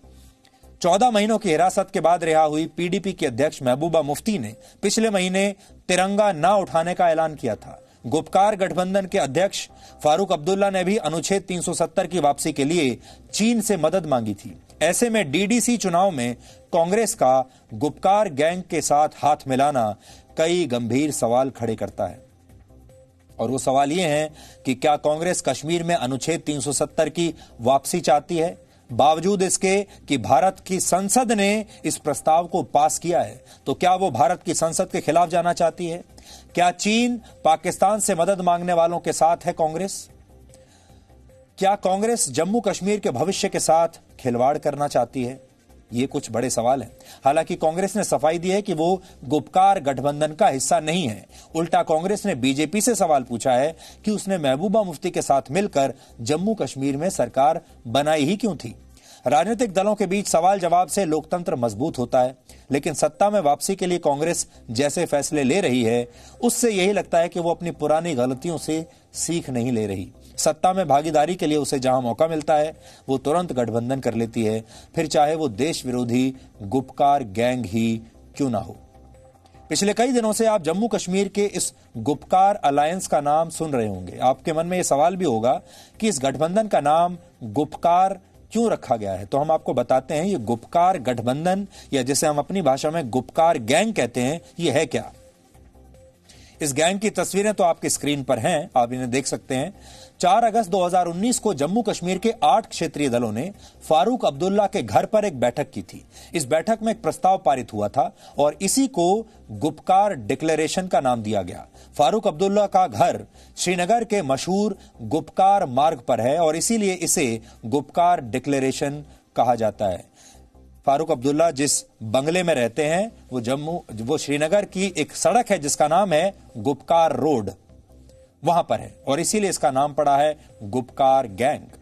कांग्रेस की राजनीति की चर्चा सिर्फ भारत में ही नहीं बल्कि विदेशों में भी हो रही है और अमेरिका के पूर्व राष्ट्रपति बराक ओबामा ने अपनी नई पुस्तक अ प्रॉमिस्ड लैंड में कांग्रेस अध्यक्ष सोनिया गांधी को एक बहुत चतुर राजनेता बताया है। 2 दिन पहले हमने आपको बताया था कि इसी किताब में बराक ओबामा ने राहुल गांधी की तुलना एक नर्वस और अपरिपक्व छात्र से की थी जो विषय की जानकारी न होने के बाद भी अपने अध्यापक को प्रभावित करने की कोशिश करता है। अब किताब के कुछ और अंश सामने आए हैं जिसमें बराक ओबामा ने लिखा है कि सोनिया गांधी ने वर्ष 2004 में डॉक्टर मनमोहन सिंह को प्रधानमंत्री पद के लिए इसलिए चुना क्योंकि वो जानती थी कि मनमोहन सिंह का देश में कोई राजनीतिक जनाधार नहीं है और उनसे राहुल गांधी के राजनीतिक भविष्य को कोई खतरा नहीं होगा। ओबामा आगे लिखते हैं कि सोनिया गांधी अपने 40 वर्ष के बेटे को कांग्रेस अध्यक्ष पद के लिए तैयार कर रही थीं। ये बात हम आपको शुरू से बता रहे हैं कि डॉक्टर मनमोहन सिंह को चुना ही इसलिए गया था ताकि वो एक रबर स्टैंप की तरह एक रिमोट कंट्रोल से चलाए जा सकें। वो एक रोबोट की तरह होंगे जिसका रिमोट कंट्रोल होगा सोनिया गांधी के हाथ में और मनमोहन सिंह जो गांधी परिवार कहेगा उनके एक सेवक के तौर पर सब काम करते चले जाएंगे। डॉक्टर मनमोहन सिंह को इसलिए चुना गया था और सोनिया गांधी जैसा आप जानते हैं अपने पुत्र को राजनीति में एस्टेब्लिश करना चाहती थी। वो चाहती थी कि उनका बेटा आगे चलकर प्रधानमंत्री भी बने, कांग्रेस अध्यक्ष भी बने और वो जानती थी कि मनमोहन सिंह अकेले ऐसे नेता हैं जो जब उनसे कहा जाएगा राहुल गांधी के लिए उसी दिन अपनी कुर्सी छोड़ देंगे और एक बार भी ये नहीं पूछेंगे कि मैं ये कुर्सी क्यों छोड़ूं, क्योंकि वो इस परिवार के लिए बहुत ही उनके भरोसे के व्यक्ति थे। और दूसरी बड़ी बात यह है कि वो इतने कमजोर थे कि वो गांधी परिवार की मर्जी के खिलाफ कोई फैसला कर भी नहीं सकते थे। इसलिए राहुल गांधी को एस्टेब्लिश करने के लिए, राजनीति में जमाने के लिए मनमोहन सिंह को लाया गया। और अब ये बात हम नहीं कह रहे हैं, ये बात कह रहे हैं अमेरिका के पूर्व राष्ट्रपति बराक ओबामा। बराक ओबामा ने वर्ष 2010 में पूर्व प्रधानमंत्री डॉक्टर मनमोहन सिंह के घर पर आयोजित एक डिनर का भी जिक्र किया। इस डिनर में सोनिया गांधी और राहुल गांधी भी शामिल हुए थे। बराक ओबामा इस किताब में लिखते हैं कि सोनिया गांधी बोलने से ज्यादा सुनने पर ध्यान दे रही थी, यानी वो बोलती कम है और सुनती ज्यादा है। नीतिगत मामलों पर वो बहुत सावधानी से अपने मतभेद जाहिर कर रही थी। बातचीत के दौरान सोनिया गांधी हर चर्चा को अपने पुत्र की तरफ मोड़ देती थी। सोचिए पुत्र मोह कितना था। ओबामा आगे लिखते हैं कि उनके लिए यह बात साफ हो गई थी कि सोनिया गांधी एक चतुर और तेज बुद्धि वाली महिला हैं। अपनी नई किताब में बराक ओबामा ने क्या कहा है, यह भी आपको आज सुनना चाहिए। What I hope to accomplish is I want to give an honest reckoning of my time as president, the events and people that shaped those 8 years, and give people some insight into the decision-making process that we went through. I'm also hoping that it gives people some idea of what it's like to be president of the United States and some of the highs and lows that are involved in that. The fact that it's a job and there's an office, even though it's a pretty famous office, and some of the same challenges and joys and frustrations that people experience in any difficult work. तो गांधी परिवार इस समय Barack Obama से बड़ा नाराज होगा और उन्होंने सोचा भी नहीं होगा कि बराक ओबामा की जो किताब है वो ऐसे समय पर आएगी जब राहुल गांधी के नेतृत्व की क्षमता पर और उनकी कार्यशैली पर पहले से ही सवाल उठ रहे हैं। हाल ही में कांग्रेस ने बिहार में बहुत खराब प्रदर्शन किया है। तेजस्वी यादव की सरकार बनने ही वाली थी और कांग्रेस ने अपने बोझ से तेजस्वी यादव को कुर्सी तक पहुंचते पहुंचते वापस नीचे खींच लिया। उसके बाकी के सहयोगी दल भी ये कह रहे हैं कि राहुल गांधी ने ठीक से मेहनत नहीं की। वो चुनाव प्रचार में मेहनत करने के बजाय शिमला में पिकनिक मना रहे थे। ये सारे उनके जो सहयोगी दलों के नेता हैं, अब उनके सबके मन में ये बात है और ये सब कुछ ऐसे समय में हो रहा है जब राहुल गांधी दोबारा से कांग्रेस अध्यक्ष बनने की कोशिश में है, क्योंकि गांधी परिवार इस पद पर किसी और को देखना नहीं चाहता। और पुत्र मोह सोनिया गांधी के मन में कितना ज्यादा है, ये बात आपने अलग अलग सूत्रों से इससे पहले भी सुनी होगी कि वो हर हालत में अपने पुत्र को ही उस कुर्सी पर बैठाना चाहती हैं, क्योंकि वो परिवारवाद में विश्वास रखती हैं। राजा का बेटा राजा, फिर उसका बेटा राजा और फिर उसका बेटा राजा। ये परिवार इसमें विश्वास रखता है। लेकिन बराक ओबामा ने अपनी किताब में ये सारी बातें लिखकर कांग्रेस का बहुत बड़ा नुकसान कर दिया है। अमेरिका की अंतरिक्ष एजेंसी नासा ने एक प्राइवेट स्पेसक्राफ्ट की मदद से 4 अंतरिक्ष यात्रियों को सफलतापूर्वक इंटरनेशनल स्पेस स्टेशन में भेज दिया है और ये दुनिया की बहुत बड़ी खबर है। आपको भी इसके बारे में जरूर जानना चाहिए, पीछे नहीं रहना चाहिए। ये प्राइवेट स्पेसक्राफ्ट दुनिया की सबसे चर्चित private space company space x ने डिजाइन किया है और मशहूर उद्योगपति इलॉन मस्क इसके संस्थापक हैं। यानी दुनिया की सबसे बड़ी स्पेस एजेंसी एक प्राइवेट स्पेसक्राफ्ट की मदद से अपने अंतरिक्ष यात्रियों को लॉन्च कर रही है। और ऐसा इसलिए हुआ क्योंकि स्पेस एक्स का रॉकेट सबसे बढ़िया और सस्ता माना जाता है और ये अंतरिक्ष से आई एक बहुत शानदार खबर है जो आगे भविष्य को तय करेगी। स्पेस एक्स के स्पेसक्राफ्ट का नाम रेजिलियंस है। लगभग 27 घंटे में इसने पृथ्वी से ISS यानी इंटरनेशनल स्पेस स्टेशन तक की अपनी यात्रा पूरी की है और यह स्पेसक्राफ्ट इस समय ISS से जुड़ चुका है। इस मिशन में अमेरिका के 3 अंतरिक्ष यात्री हैं और 1 अंतरिक्ष यात्री जापान का है।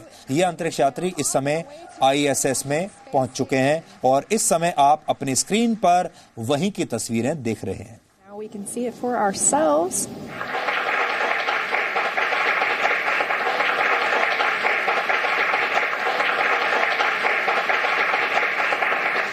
And there they are, first across the hatch, Mike Hopkins. And here's Victor Glover. You heard the crew here, the team here in Mission Control cheering to see them come across the hatch. There's Shannon Walker. Total expedition 64 crew to a total of 7. And finally, Soichi Noguchi bringing up the rear. International space station पृथ्वी से लगभग 400 kilometre की ऊंचाई पर अंतरिक्ष में मौजूद है और ये अंतरिक्ष यात्री अगले 6 महीनों तक इसी स्पेस स्टेशन पर रहेंगे और उसके बाद अंतरिक्ष यात्रियों का एक दूसरा ग्रुप स्पेस एक्स के ही अगले स्पेसक्राफ्ट की मदद से यहां पहुंचेगा। इंटरनेशनल स्पेस स्टेशन पर पहले से ही अमेरिका का एक और रशिया के 2 अंतरिक्ष यात्री मौजूद हैं। ये एक बिल्कुल नई तरह की शुरुआत है। इससे पहले नासा अपने रॉकेट्स की मदद से एस्ट्रोनॉट्स लॉन्च करता था, लेकिन अब उसने ये काम एक प्राइवेट कंपनी को दे दिया है। इस समय अंतरिक्ष में रॉकेट लॉन्च करने का खर्च बहुत ज्यादा है और स्पेस एक्स के मुकाबले नासा का अपना स्पेसक्राफ्ट लगभग 7 गुना ज्यादा महंगा है। स्पेस एक्स के रॉकेट्स रीयूजेबल हैं, यानी इनका इस्तेमाल बार बार किया जा सकता है और भविष्य में ऐसा समय भी आ सकता है जब आप लोग भी टिकट खरीदकर ऐसे किसी स्पेसक्राफ्ट से अंतरिक्ष की यात्रा पर जा पाएंगे। स्पेस एक्स की मदद से किए गए इस लॉन्च को आप अंतरिक्ष यात्रा में एक नई शुरुआत कह सकते हैं। स्पेस एक्स ने लगभग 10 वर्षों में इस स्पेसक्राफ्ट का निर्माण किया है और इस दौरान लगभग 9 वर्षों तक नासा अपने एस्ट्रोनॉट्स भेजने के लिए रशियन स्पेसक्राफ्ट्स पर निर्भर रहा, यानी अमेरिका की स्पेस एजेंसी रशिया के स्पेसक्राफ्ट के जरिए अपने यात्रियों को ऊपर भेजती थी, एस्ट्रोनॉट्स को स्पेस स्टेशन में भेजती थी। यानी वर्ष 2011 के बाद पहली बार नासा ने अमेरिका से अपना कोई अंतरिक्ष यात्री स्पेस में भेजा है और स्पेस एक्स के संस्थापक एलॉन मस्क स्पेस टेक्नोलॉजी के मामले में अब नासा से भी आगे निकल गए हैं। अब यहां पर हम 3 मिनट का ब्रेक ले रहे हैं और ब्रेक के बाद हम आपको बताएंगे कि जिस आरओ सिस्टम की मदद से आप अपने घर के पानी को साफ रखते हैं, साफ करते हैं, फिर उसे पीते हैं, वही आरओ कैसे आपके स्वास्थ्य को नुकसान पहुंचा रहा है।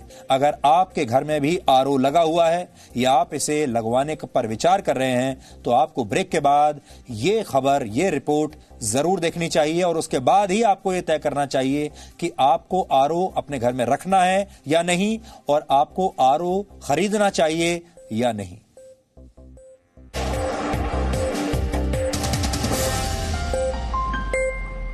न्यूज़ पर एमबीए का रिजल्ट आया तो मेरे फैमिली मेंबर्स बहुत खुश थे। सपने जैसे उड़ान ही भरने वाले थे, लेकिन अचानक कोरोना ने सब रोक दिया। क्या आप नौकरी को लेकर परेशान हैं? तो अब जी न्यूज़ पर देखिए रोजगार की हर खबर। जी रोजगार समाचार, दिन भर जी न्यूज़ पर। 1 साल पहले ग्रेजुएशन कंप्लीट करा था। घर पे सबको बहुत उम्मीदें थी, बेटी है, कुछ करके दिखाएगी। काफी इंटर्नशिप्स भी करी थी कॉलेज में, प्लेसमेंट भी हो ही चुका था, लेकिन कोविड के आते ही सब। क्या आप नौकरी को लेकर परेशान हैं? तो अब जी न्यूज़ पर देखिए रोजगार की हर खबर। जी रोजगार समाचार, दिन भर जी न्यूज़ पर। कोविड काल में क्या आप नौकरी को लेकर परेशान हैं? तो अब जी न्यूज़ पर देखिए रोजगार की हर खबर। जी रोजगार समाचार, दिन भर जी न्यूज़ पर। एमबीए का रिजल्ट आया तो मेरे फैमिली मेंबर्स बहुत खुश थे। सपने जैसे उड़ान ही भरने वाले थे, लेकिन अचानक कोरोना ने सब रोक दिया। क्या आप नौकरी को लेकर परेशान हैं? तो अब जी न्यूज़ पर देखिए रोजगार की हर खबर। जी रोजगार समाचार, दिन भर जी न्यूज़ पर। 1 साल पहले ग्रेजुएशन कंप्लीट करा था। घर पे सबको बहुत उम्मीदें थी, बेटी है, कुछ करके दिखाएगी। काफी इंटर्नशिप्स भी करी थी कॉलेज में, प्लेसमेंट भी हो ही चुका था, लेकिन कोविड के आते ही सब। क्या आप नौकरी को लेकर परेशान हैं? तो अब जी न्यूज़ पर देखिए रोजगार की हर खबर। जी रोजगार समाचार, दिन भर जी न्यूज़ पर। कोविड काल में क्या आप नौकरी को लेकर परेशान हैं? तो अब जी न्यूज़ पर देखिए रोजगार की हर खबर। जी रोजगार समाचार, दिन भर जी न्यूज़ पर। एमबीए का रिजल्ट आया तो मेरे फैमिली मेंबर्स बहुत खुश थे। सपने जैसे उड़ान ही भरने वाले थे, लेकिन अचानक कोरोना ने सब रोक दिया। क्या आप नौकरी को लेकर परेशान हैं? तो अब जी न्यूज़ पर देखिए रोजगार की हर खबर। जी रोजगार समाचार, दिन भर जी न्यूज पर। 1 साल पहले ग्रेजुएशन कंप्लीट करा था। घर पे सबको बहुत उम्मीदें थी, बेटी है, कुछ करके दिखाएगी। काफी इंटर्नशिप्स भी करी थी कॉलेज में, प्लेसमेंट भी हो ही चुका था, लेकिन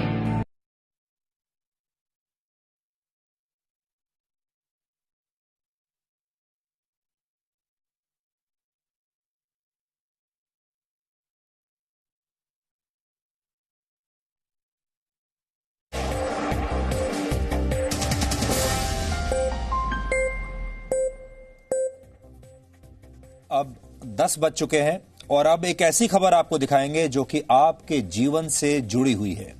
क्या आपने कभी सोचा है कि अगर एक दिन के लिए भी आपको पीने का पानी ना मिले तो क्या होगा? आप शायद अभी ये सोच भी ना पाएं, लेकिन ये आने वाले कल की सच्चाई हो सकती है। एक छोटी सी कहावत की मदद से पानी की इस अहमियत को समझने की कोशिश कीजिए। कहावत है कि हमारे दादाजी ने पानी को नदी में देखा, पिताजी ने कुएं में देखा, हमने पानी को नल में देखा और आजकल के बच्चे पानी को बोतल में देख रहे हैं। और अब उनके बच्चे पानी को कहां देखेंगे? इस सवाल का जवाब शायद आपके पास भी नहीं होगा। पृथ्वी पर पानी लगातार घटता जा रहा है, ये सच्चाई हम सब जानते हैं, लेकिन अभी हम में से ज्यादातर लोग इसे लेकर बिल्कुल भी गंभीर नहीं है। और आपको ऐसा लगता है कि पानी की कमी हो रही होगी, लेकिन आपके साथ ऐसा नहीं होगा, आपके जीते जी ऐसा नहीं होगा। और इसका नतीजा यह है कि हमने घरों में लगे आरओ सिस्टम से होने वाली पानी की बर्बादी और इससे स्वास्थ्य को पहुंचने वाले नुकसान के बारे में भी सोचना बंद कर दिया है। ज्यादातर लोग आज भी पानी को फ्री की वस्तु समझते हैं और इसे बहुत गंभीरता से नहीं लेते। आजकल ज्यादातर लोगों के घरों में आरओ सिस्टम्स लगे हुए हैं, उससे फिल्टर होकर आने वाले पानी को हम शुद्ध पानी मान लेते हैं। हो सकता है कि आपके घर में भी कोई ना कोई आरओ या कोई ना कोई फिल्टर सिस्टम जरूर लगा हुआ हो और आप ये सोचकर चैन की नींद सोते होंगे कि आप साफ पानी पी रहे हैं, क्योंकि आपने अपने घर में एक मशीन लगा रखी है जिससे साफ पानी आपको मिल रहा है। लेकिन आपको यह नहीं पता होगा कि इससे पानी की कितनी बर्बादी होती है और कैसे जरूरत से ज्यादा साफ पानी आपके स्वास्थ्य को नुकसान भी पहुंचा सकता है। ब्यूरो ऑफ इंडियन स्टैंडर्ड्स के मुताबिक अगर 1 लीटर पानी में टीडीएस यानी टोटल डिसॉल्व्ड सॉलिड्स की मात्रा 500 मिलीग्राम से कम है तो यह पानी पीने योग्य होता है, पीने योग्य माना जाता है। लेकिन यह मात्रा 250 मिलीग्राम से कम नहीं होनी चाहिए, क्योंकि इससे पानी में मौजूद खनिज आपके शरीर में इसके बाद पहुंच नहीं पाते। विश्व स्वास्थ्य संगठन के मुताबिक प्रति लीटर पानी में 1 लीटर पानी में टीडीएस की मात्रा 300 मिलीग्राम से कम होनी चाहिए। अगर 1 लीटर पानी में 300 मिलीग्राम से 600 मिलीग्राम तक टीडीएस हो तो उसे पीने योग्य माना जाता है। हालांकि अगर 1 लीटर पानी में टीडीएस की मात्रा 900 मिलीग्राम से ज्यादा हो जाए तो वो पानी पीने योग्य नहीं रह जाता। पानी में टीडीएस 100 मिलीग्राम से कम हो तो उसमें चीजें तेजी से घुल सकती हैं। प्लास्टिक की बोतल में बंद पानी में कम टीडीएस हो तो उसमें प्लास्टिक के कण घुलने का खतरा बना रहता है। यानी कम टीडीएस वाला पानी आपके स्वास्थ्य के लिए नुकसानदायक है। अब अगर आप सोच रहे होंगे कि आपको कैसे पता चलेगा कि जो पानी आप पी रहे हैं वो कितना साफ और कितना शुद्ध है, तो आपको हमारी ये रिपोर्ट आज जरूर देखनी चाहिए, जिसमें हम आपको ये बताएंगे कि शुद्ध और साफ पानी किसे कहते हैं। हम आपको आज ये भी बताएंगे कि आपको हर दिन कितना पानी पीना चाहिए, और हम उम्मीद करते हैं कि जीवन की सबसे बड़ी जरूरत के बारे में ये अहम जानकारियां आज आप जरूर नोट करेंगे और इन्हें अपने परिवार और दोस्तों के साथ भी जरूर शेयर करेंगे।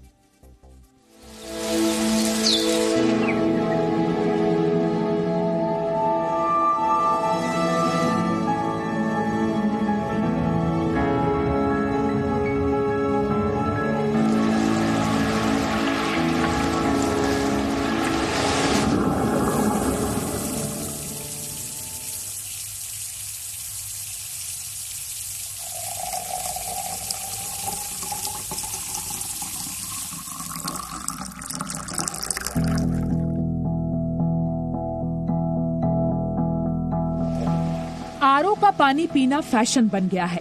सोच ये है कि पानी अगर मीठा है तो अच्छा है और उसे साफ करने के लिए आरओ तो होना ही चाहिए। लेकिन जिस आरओ को आप सेहतमंद मानते हैं वो कितना सेहतमंद है इसका पता नहीं है। मेरे बच्चे, मेरे पेरेंट्स सब यूज टू हैं आरओ के पानी को। आरओ का पानी प्रेफर करूंगी क्योंकि एज कम्पेयर टू दिल्ली का पानी अभी तक सेफ नहीं है और पोल्यूटेड भी है बहुत। आरओ वाटर बचपन से ही पीते आ रहे हैं, घर वालों ने बचपन से ही आरओ वाटर ही यूज किया है। टैप के पानी से हमारे सबकी तबीयत खराब हो जाती थी, इसलिए हमने आरओ लगवा लिया। अपने घर के आरओ से निकलने वाले पानी का टीडीएस चेक कीजिए। हो सकता है कि उसमें टीडीएस की मात्रा आपको हैरान कर दे। दरअसल पानी को मीठा करने के चक्कर में कई आरओ सिस्टम उसका टीडीएस घटा देते हैं। 65 से 95 टीडीएस होने पर पानी मीठा तो हो जाता है, लेकिन उसमें से कई जरूरी मिनरल्स भी निकल चुके होते हैं। ज्यादातर लोग ऐसा ही पानी पी रहे हैं। वाटर क्वालिटी इंडियन एसोसिएशन के सदस्यों ने एनजीटी में आरओ का केस लड़ते हुए ये दलील दी थी कि देश के 13 राज्यों के 98 जिले ऐसे हैं जहां पानी को आरओ तकनीक से ही पीने योग्य बनाया जा सकता है। अब आपको बताते हैं कि आरओ यानी रिवर्स ऑस्मोसिस प्रक्रिया में क्या होता है। डिस्टिलेशन, डीआयोनाइजेशन और मेम्ब्रेन फिल्टरेशन जैसी प्रक्रियाओं से गुजरने के बाद पानी मिनरल से मुक्त हो जाता है। नैनो फिल्टरेशन और इलेक्ट्रोडायलिसिस जैसी अलग अलग तकनीकों से लैस आरओ यानी रिवर्स ऑस्मोसिस तकनीक से गुजर कर निकले पानी में मिनरल्स खत्म होने का खतरा भी रहता है। साथ ही पानी की सफाई के प्रोसेस में होने वाली बर्बादी के लिए भी ये तकनीक सवालों के घेरे में रही है। आरओ पानी साफ करने के चक्कर में 80% तक पानी को बर्बाद कर देता है। तो सबसे बड़ी इशू ये है कि हम इसको ओवर प्योर कर रहे हैं। इट्स नॉट अबाउट वायरसेस और बैक्टीरिया या बीमारी पैदा करने वाले जंतु। इसमें जो आप सॉल्ट्स एंड मिनरल्स हैं उसको जरूरत से ज्यादा बाहर निकाल देते हैं, टीडीएस उसका कम हो जाता है एंड टेक्निकली ये वाटर फिर अनफिट है। हाउएवर फैशन है कि हम आरओ का ही पानी पीते हैं, बॉटल्स पैक्ड मिनरल वाटर पीते हैं। इनफैक्ट वो मिनरल वाटर है ही नहीं। आसान भाषा में पानी स्वाद रहित, गंध रहित और रंग रहित है, तो वो सही, साफ और शुद्ध पानी है। लेकिन मीठा करने के चक्कर में कई आरओ में टीडीएस का स्तर कम सेट किया जाता है। पानी में टीडीएस का लेवल अगर 100 से कम है तो इसमें चीजें तेजी से घुल सकती हैं। अगर प्लास्टिक की बोतल में पानी पी रहे हैं तो ऐसे पानी में प्लास्टिक के कण भी घुल सकते हैं। ये कई बीमारियों की वजह बन सकता है। इसलिए आप अपने आरओ के टीडीएस को 350 पर सेट करें। अगर नल का पानी साफ यानी ठीक ठाक आता है तो स्टील के बर्तन में पानी को उबालकर और उसे ठंडा करके भी पीने योग्य बना सकते हैं। आप घड़े का प्रयोग भी कर सकते हैं। घड़ा प्राकृतिक तरीके से पानी को ठंडा भी रखता है और उसे फिल्टर करने का काम भी करता है। आमतौर पर हम पानी पीने के लिए इस विकल्प का यानी प्लास्टिक की बोतल का इस्तेमाल करते हैं। हालांकि प्लास्टिक के किसी भी चीज में लीच करने यानी कि घुलने की कई बार रिसर्च आ चुकी है और इसीलिए खासतौर पर इस तरह की पतली प्लास्टिक की बोतल्स को बिल्कुल भी अच्छा नहीं माना जाता। सबसे अच्छा तरीका तो ये मटका माना जाता है, क्योंकि मटके को पानी का नेचुरल फिल्टर बताया गया है। ये इसमें आप जो पानी रखेंगे वो इसे फिल्टर करने का यानी कि इसे ठीक करने का काम भी करेगा और पानी को ठंडा रखने का काम भी करेगा। किसे कितना पानी पीना चाहिए ये जरूरत मौसम और आपके काम के हिसाब से तय होती है, लेकिन औसतन दिन भर में 2 लीटर पानी पीने को पर्याप्त माना जाता है। कम पानी पीने से किडनी स्टोन्स, कब्ज और डिहाइड्रेशन की समस्या हो सकती है। हालांकि ज्यादा पानी पीने से भी लोगों को कई बीमारियां हो सकती हैं। इसलिए अब डॉक्टर यही सलाह देते हैं कि अपनी प्यास के मुताबिक पानी पिएं। यही सबसे सही पैमाना है। खाना खाने के बाद पानी ना पीने का फॉर्मूला आयुर्वेद के सिद्धांतों पर आधारित है। एलोपैथी के डॉक्टर इस नियम को लेकर एकमत नहीं है। उनके मुताबिक इंसान स्वयं अपनी जरूरत पहचान कर ये नियम बना सकता है। पूजा मक्कड़, जी मीडिया।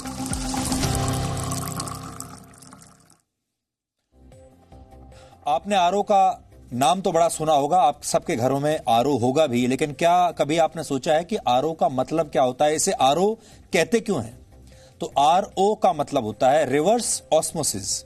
रिवर्स ऑस्मोसिस एक ऐसी प्रक्रिया होती है जिसके तहत फिल्टर्स की मदद से पानी को उल्टी दिशा में बहाकर इसे साफ किया जाता है, इसलिए इन्हें आरओ सिस्टम कहा जाता है। पानी में टीडीएस की मात्रा जांचने के लिए टीडीएस मीटर का इस्तेमाल होता है, जो बाजार में आसानी से मिल जाते हैं। आप चाहें तो आप भी खरीद सकते हैं। आजकल कई आरओ सिस्टम्स भी आपको टीडीएस की जानकारी देने लगे हैं, वो इसमें सक्षम भी है। तो अगर आप खरीदने भी जा रहे हैं कोई आरओ, तो आप ये देख लीजिए कि आपको वो टीडीएस के बारे में जानकारी देता है या नहीं। साफ और शुद्ध पानी क्या होता है, इसका जिक्र हमारे वेदों में भी मिलता है। ऋग्वेद के हिसाब से पानी शीतलम यानी ठंडा होना चाहिए, सुशीनी यानी साफ होना चाहिए, शिवम यानी उसमें जरूरी खनिज होने चाहिए, और पानी इष्टम यानी पारदर्शी होना चाहिए। इसका मतलब है कि पानी को साफ होना चाहिए, ठंडा होना चाहिए, पारदर्शी होना चाहिए और खनिज युक्त होना चाहिए, वही शुद्ध पानी है। अगर आपका पानी इन पैमानों पर खरा नहीं उतरता तो समझ जाइए कि आप अपने स्वास्थ्य के साथ समझौता कर रहे हैं और इस कलयुग में बहुत ही कमजोर किस्म का पानी पी रहे हैं। हो सकता है ये पानी आपकी प्यास कुछ हद तक बुझा देता हो सकता है आपके बाकी काम भी आ जाता हो, लेकिन ये पानी आपके स्वास्थ्य के लिए बेहतर नहीं है। और अब आज का सवाल, आज आपको यह बताना है कि कंप्यूटर माउस का आविष्कार किसने किया था। आप इस पर रिसर्च कीजिए और ब्रेक के बाद हम आपको इस सवाल का सही जवाब बताएंगे।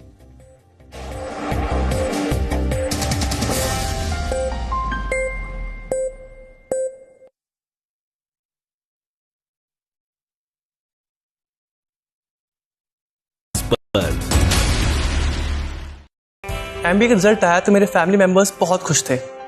सपने जैसे उड़ान ही भरने वाले थे, लेकिन अचानक कोरोना ने सब रोक दिया। क्या आप नौकरी को लेकर परेशान हैं? तो अब जी न्यूज पर देखिए रोजगार की हर खबर। जी रोजगार समाचार, दिन भर जी न्यूज पर। 1 साल पहले ग्रेजुएशन कंप्लीट करा था। घर पे सबको बहुत उम्मीदें थी, बेटी है, कुछ करके दिखाएगी। काफी इंटर्नशिप्स भी करी थी कॉलेज में, प्लेसमेंट भी हो ही चुका था, लेकिन कोविड के आते ही सब। क्या आप नौकरी को लेकर परेशान हैं? तो अब जी न्यूज पर देखिए रोजगार की हर खबर। जी रोजगार समाचार, दिन भर जी न्यूज पर। कोविड काल में क्या आप नौकरी को लेकर परेशान हैं? तो अब जी न्यूज पर देखिए रोजगार की हर खबर।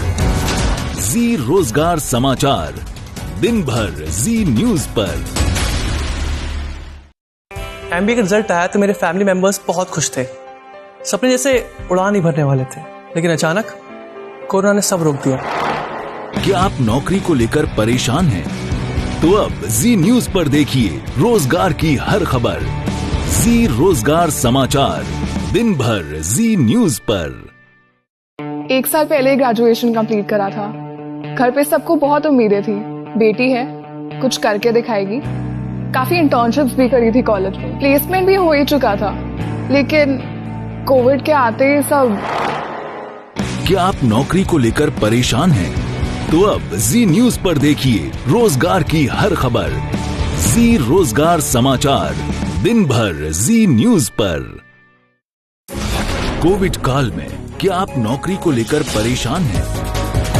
तो अब जी न्यूज पर देखिए रोजगार की हर खबर। जी रोजगार समाचार, दिन भर जी न्यूज पर।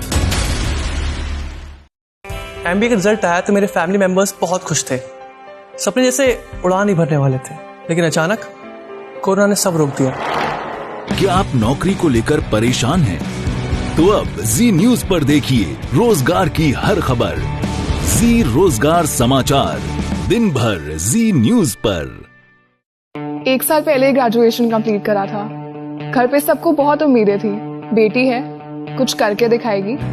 काफी इंटर्नशिप्स भी करी थी कॉलेज में, प्लेसमेंट भी हो ही चुका था, लेकिन कोविड के आते ही सब।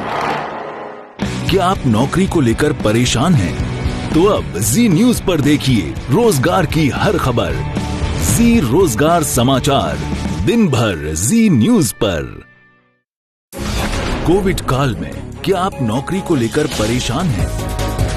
तो अब जी न्यूज पर देखिए रोजगार की हर खबर। जी रोजगार समाचार, दिन भर जी न्यूज पर। एमबीए का रिजल्ट आया तो मेरे फैमिली मेंबर्स बहुत खुश थे। सपने जैसे उड़ान ही भरने वाले थे, लेकिन अचानक कोरोना ने सब रोक दिया। क्या आप नौकरी को लेकर परेशान हैं? तो अब जी न्यूज पर देखिए रोजगार की हर खबर। जी रोजगार समाचार, दिन भर जी न्यूज पर। 1 साल पहले ग्रेजुएशन कंप्लीट करा था। घर पे सबको बहुत उम्मीदें थी, बेटी है, कुछ करके दिखाएगी।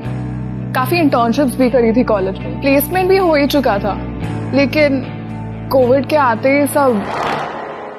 क्या आप नौकरी को लेकर परेशान हैं? तो अब जी न्यूज पर देखिए रोजगार की हर खबर। जी रोजगार समाचार, दिन भर जी न्यूज पर। कोविड काल में क्या आप नौकरी को लेकर परेशान हैं? तो अब जी न्यूज पर देखिए रोजगार की हर खबर। जी रोजगार समाचार, दिन भर जी न्यूज पर। एमबीए का रिजल्ट आया तो मेरे फैमिली मेंबर्स बहुत खुश थे, सपने जैसे उड़ान ही भरने वाले थे, लेकिन अचानक कोरोना ने सब रोक दिया। क्या आप नौकरी को लेकर परेशान हैं? तो अब जी न्यूज पर देखिए रोजगार की हर खबर।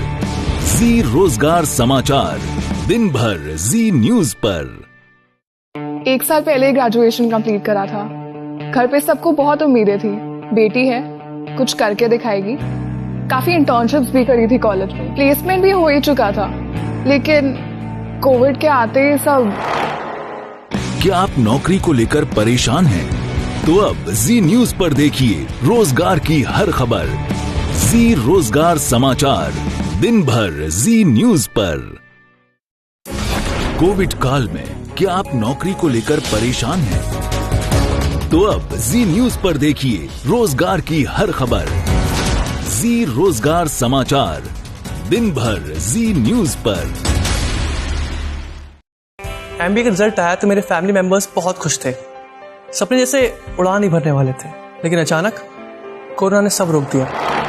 क्या आप नौकरी को लेकर परेशान हैं? तो अब जी न्यूज पर देखिए रोजगार की हर खबर। जी रोजगार समाचार, दिन भर जी न्यूज पर। 1 साल पहले ग्रेजुएशन कंप्लीट करा था। घर पे सबको बहुत उम्मीदें थी, बेटी है, कुछ करके दिखाएगी। काफी इंटर्नशिप्स भी करी थी कॉलेज में, प्लेसमेंट भी हो ही चुका था, लेकिन कोविड के आते ही सब। क्या आप नौकरी को लेकर परेशान हैं? तो अब जी न्यूज पर देखिए रोजगार की हर खबर। जी रोजगार समाचार, दिन भर जी न्यूज पर। कोविड काल में क्या आप नौकरी को लेकर परेशान हैं? तो अब जी न्यूज पर देखिए रोजगार की हर खबर। जी रोजगार समाचार, दिन भर जी न्यूज पर। एमबीए का रिजल्ट आया तो मेरे फैमिली मेंबर्स बहुत खुश थे, सपने जैसे उड़ान ही भरने वाले थे, लेकिन अचानक कोरोना ने सब रोक दिया।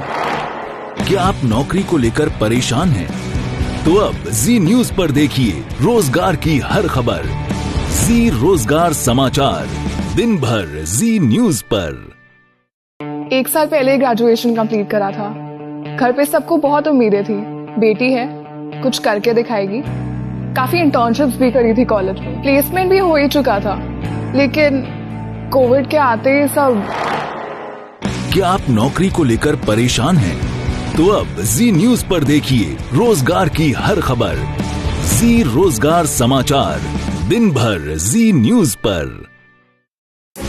कोविड काल में क्या आप नौकरी को लेकर परेशान हैं? तो अब जी न्यूज पर देखिए रोजगार की हर खबर।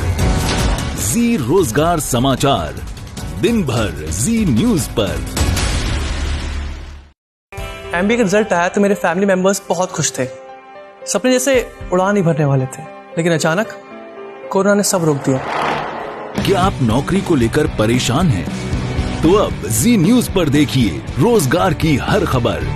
जी रोजगार समाचार, दिन भर जी न्यूज पर। 1 साल पहले ग्रेजुएशन कंप्लीट करा था। घर पे सबको बहुत उम्मीदें थी, बेटी है, कुछ करके दिखाएगी।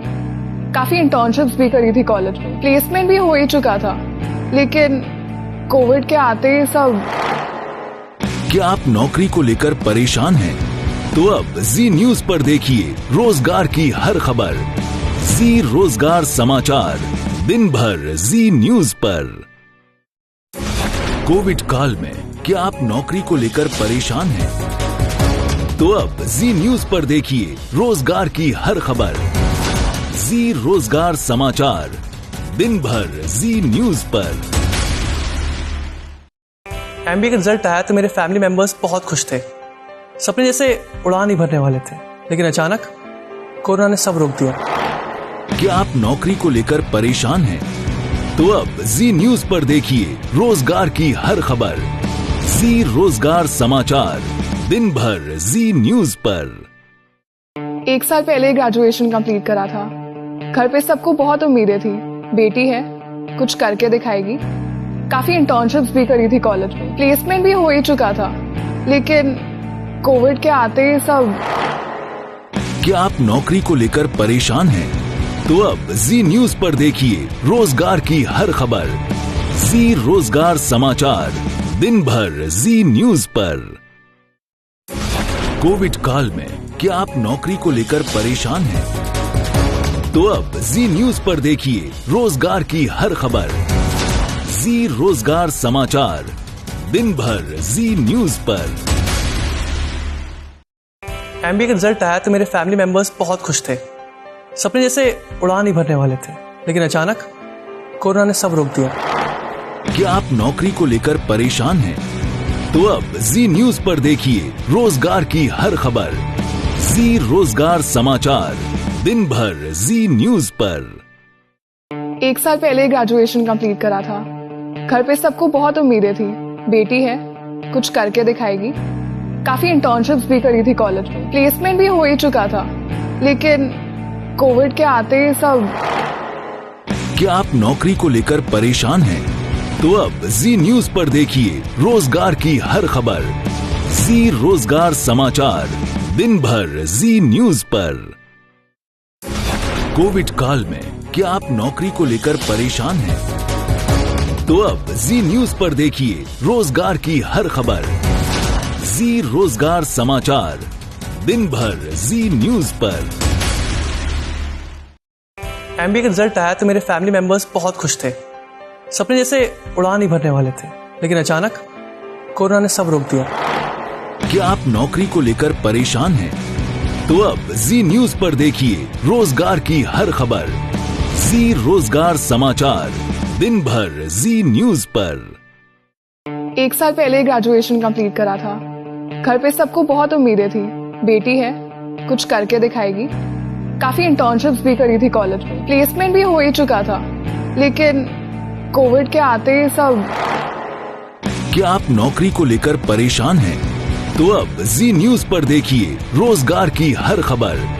जी रोजगार समाचार, दिन भर जी न्यूज पर। कोविड काल में क्या आप नौकरी को लेकर परेशान हैं? तो अब जी न्यूज पर देखिए रोजगार की हर खबर। जी रोजगार समाचार, दिन भर जी न्यूज पर। एमबीए का रिजल्ट आया तो मेरे फैमिली मेंबर्स बहुत खुश थे।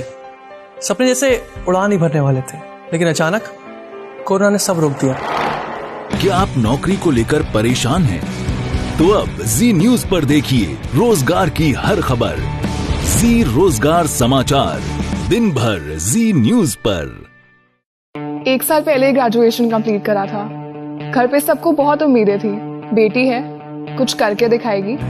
काफी इंटर्नशिप्स भी करी थी कॉलेज में, प्लेसमेंट भी हो ही चुका था, लेकिन कोविड के आते ही सब। क्या आप नौकरी को लेकर परेशान हैं? तो अब जी न्यूज पर देखिए रोजगार की हर खबर। जी रोजगार समाचार, दिन भर जी न्यूज पर। कोविड काल में क्या आप नौकरी को लेकर परेशान हैं? तो अब जी न्यूज पर देखिए रोजगार की हर खबर। जी रोजगार समाचार, दिन भर जी न्यूज पर। एमबीए का रिजल्ट आया तो मेरे फैमिली मेंबर्स बहुत खुश थे। सपने जैसे उड़ान ही भरने वाले थे, लेकिन अचानक कोरोना ने सब रोक दिया। क्या आप नौकरी को लेकर परेशान हैं? तो अब जी न्यूज पर देखिए रोजगार की हर खबर। जी रोजगार समाचार, दिन भर जी न्यूज पर। 1 साल पहले ग्रेजुएशन कंप्लीट करा था। घर पे सबको बहुत उम्मीदें थी, बेटी है, कुछ करके दिखाएगी। काफी इंटर्नशिप्स भी करी थी कॉलेज में, प्लेसमेंट भी हो ही चुका था, लेकिन कोविड के आते ही सब। क्या आप नौकरी को लेकर परेशान हैं? तो अब जी न्यूज पर देखिए रोजगार की हर खबर। जी रोजगार समाचार, दिन भर जी न्यूज पर।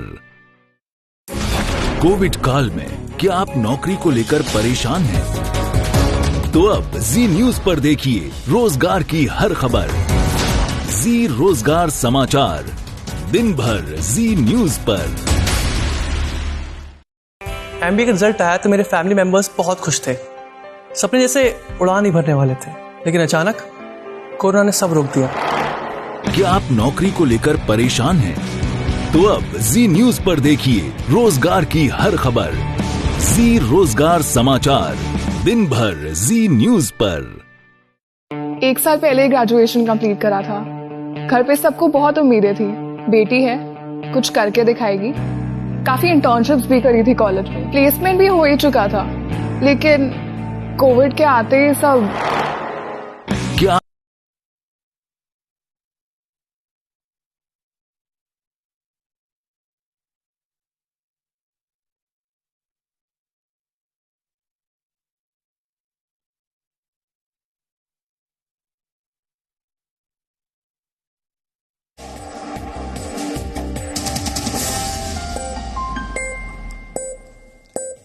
और अब आखिर में देखते हैं कि आज के इतिहास में क्या लिखा है। वर्ष 1928 में आज ही के दिन भारत के महान स्वतंत्रता सेनानी लाला लाजपत राय का निधन हुआ था। लाला लाजपत राय आजादी की लड़ाई के प्रमुख नेताओं में से एक थे और उन्हें पंजाब केसरी भी कहा जाता है। 30 अक्टूबर 1928 को लाला लाजपत राय के नेतृत्व में साइमन कमीशन का विरोध कर रहे लोगों पर अंग्रेजों ने लाठीचार्ज किया था और इसमें उन्हें गंभीर चोटें लगी, जिसके बाद 17 नवंबर 1928 को उनकी मृत्यु हो गई। लाला लाजपत राय ने अपनी मौत से पहले कहा था कि मेरे ऊपर बरसी हर एक लाठी की चोट अंग्रेजों के ताबूत की कील बनेगी, और बाद में बिल्कुल ऐसा ही हुआ। वर्ष 1970 में आज ही के दिन अमेरिकी इंजीनियर डगलस एंगलबार्ट को कंप्यूटर माउस के लिए पेटेंट मिला था।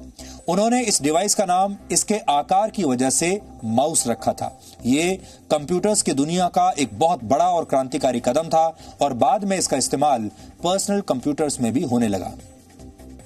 वर्ष 2012 में आज ही के दिन शिवसेना के संस्थापक बाल ठाकरे का निधन हुआ था। उन्हें लोग प्यार से बाला साहेब भी कहते थे। बाल ठाकरे ने अपने करियर की शुरुआत एक अंग्रेजी अखबार में कार्टूनिस्ट के तौर पर की थी और इसके बाद उन्होंने वर्ष 1960 में मार्मिक के नाम से अपना एक अखबार निकाला। बाला साहेब ने वर्ष 1988 में सामना अखबार की शुरुआत की थी, जो अब भी चलता है, और वर्ष 1966 में उन्होंने एक राजनीतिक दल शिवसेना की स्थापना की, जिसने आगे चलकर महाराष्ट्र की राजनीति में अपना एक बहुत महत्वपूर्ण स्थान बनाया। शिवसेना के सत्ता में आने के बावजूद बाला साहेब ठाकरे कभी भी खुद मुख्यमंत्री नहीं बने और न ही उन्होंने कोई और सरकारी पद कभी भी लिया। बाला साहेब के देहांत के बाद उनके पुत्र उद्धव ठाकरे अब शिवसेना का नेतृत्व कर रहे हैं और इस समय वो महाराष्ट्र के मुख्यमंत्री हैं, और ऐसा पहली बार हुआ है जब ठाकरे खानदान का कोई व्यक्ति किसी सरकारी पद पर बैठा है। यूरोप और दक्षिण एशिया को जोड़ने वाले सुएज कैनाल का उद्घाटन वर्ष 1869 में आज ही के दिन हुआ था। सुएज कैनाल को एक कृत्रिम यानी आर्टिफिशियल जल मार्ग कहा जा सकता है और इसे बनाने में 10 वर्ष का समय लगा था। इस नहर की लंबाई 193 किलोमीटर है और इसकी देखरेख इजिप्ट की सुएज कैनाल अथॉरिटी करती है। सुएज नहर की मदद से यूरोप से एशिया और पूर्वी अफ्रीका का एक सरल और सीधा रास्ता शुरू किया गया। इसकी वजह से यूरोप और भारत के बीच समुद्री दूरी लगभग 7000 किलोमीटर कम हो गई थी। और आज अंतर्राष्ट्रीय छात्र दिवस है। 28 अक्टूबर 1939 को चेकोस्लोवाकिया में छात्रों और शिक्षकों ने एक बहुत बड़ा प्रदर्शन किया था। उस समय चेकोस्लोवाकिया के एक हिस्से पर जर्मनी का कब्जा था और इस प्रदर्शन को रोकने के लिए जर्मनी के सैनिकों ने गोलियां चला दी थी, जिसमें एक छात्र की मौत हो गई। वर्ष 1939 में 17 नवंबर को जर्मनी के सैनिकों ने 1200 से ज्यादा छात्रों को गिरफ्तार करके उन्हें एक यातना शिविर में बंद कर दिया था और इसी घटना के बाद वर्ष 1941 में छात्रों का एक अंतर्राष्ट्रीय सम्मेलन लंदन में आयोजित किया गया, जिसमें यह फैसला लिया गया कि हर वर्ष 17 नवंबर को अंतर्राष्ट्रीय छात्र दिवस मनाया जाएगा। तो डीएनए में आज इतना ही। अब आपसे हमारी मुलाकात होगी कल रात 9 बजे। तब तक आप खुश रहिए, सुरक्षित रहिए और स्वस्थ रहिए। और हमारे दादाजी ने पानी को नदी में देखा था, पिताजी ने कुएं में देखा, हमने पानी को नल में देखा और आजकल के बच्चे पानी को बोतल में देख रहे हैं। लेकिन हो सकता है कि आने वाली पीढ़ियां इस पानी को सिर्फ टेस्ट ट्यूब में ही देख पाएं। इसलिए पानी को लेकर अपने अज्ञानता के कुएं से बाहर निकलिए। नमस्कार।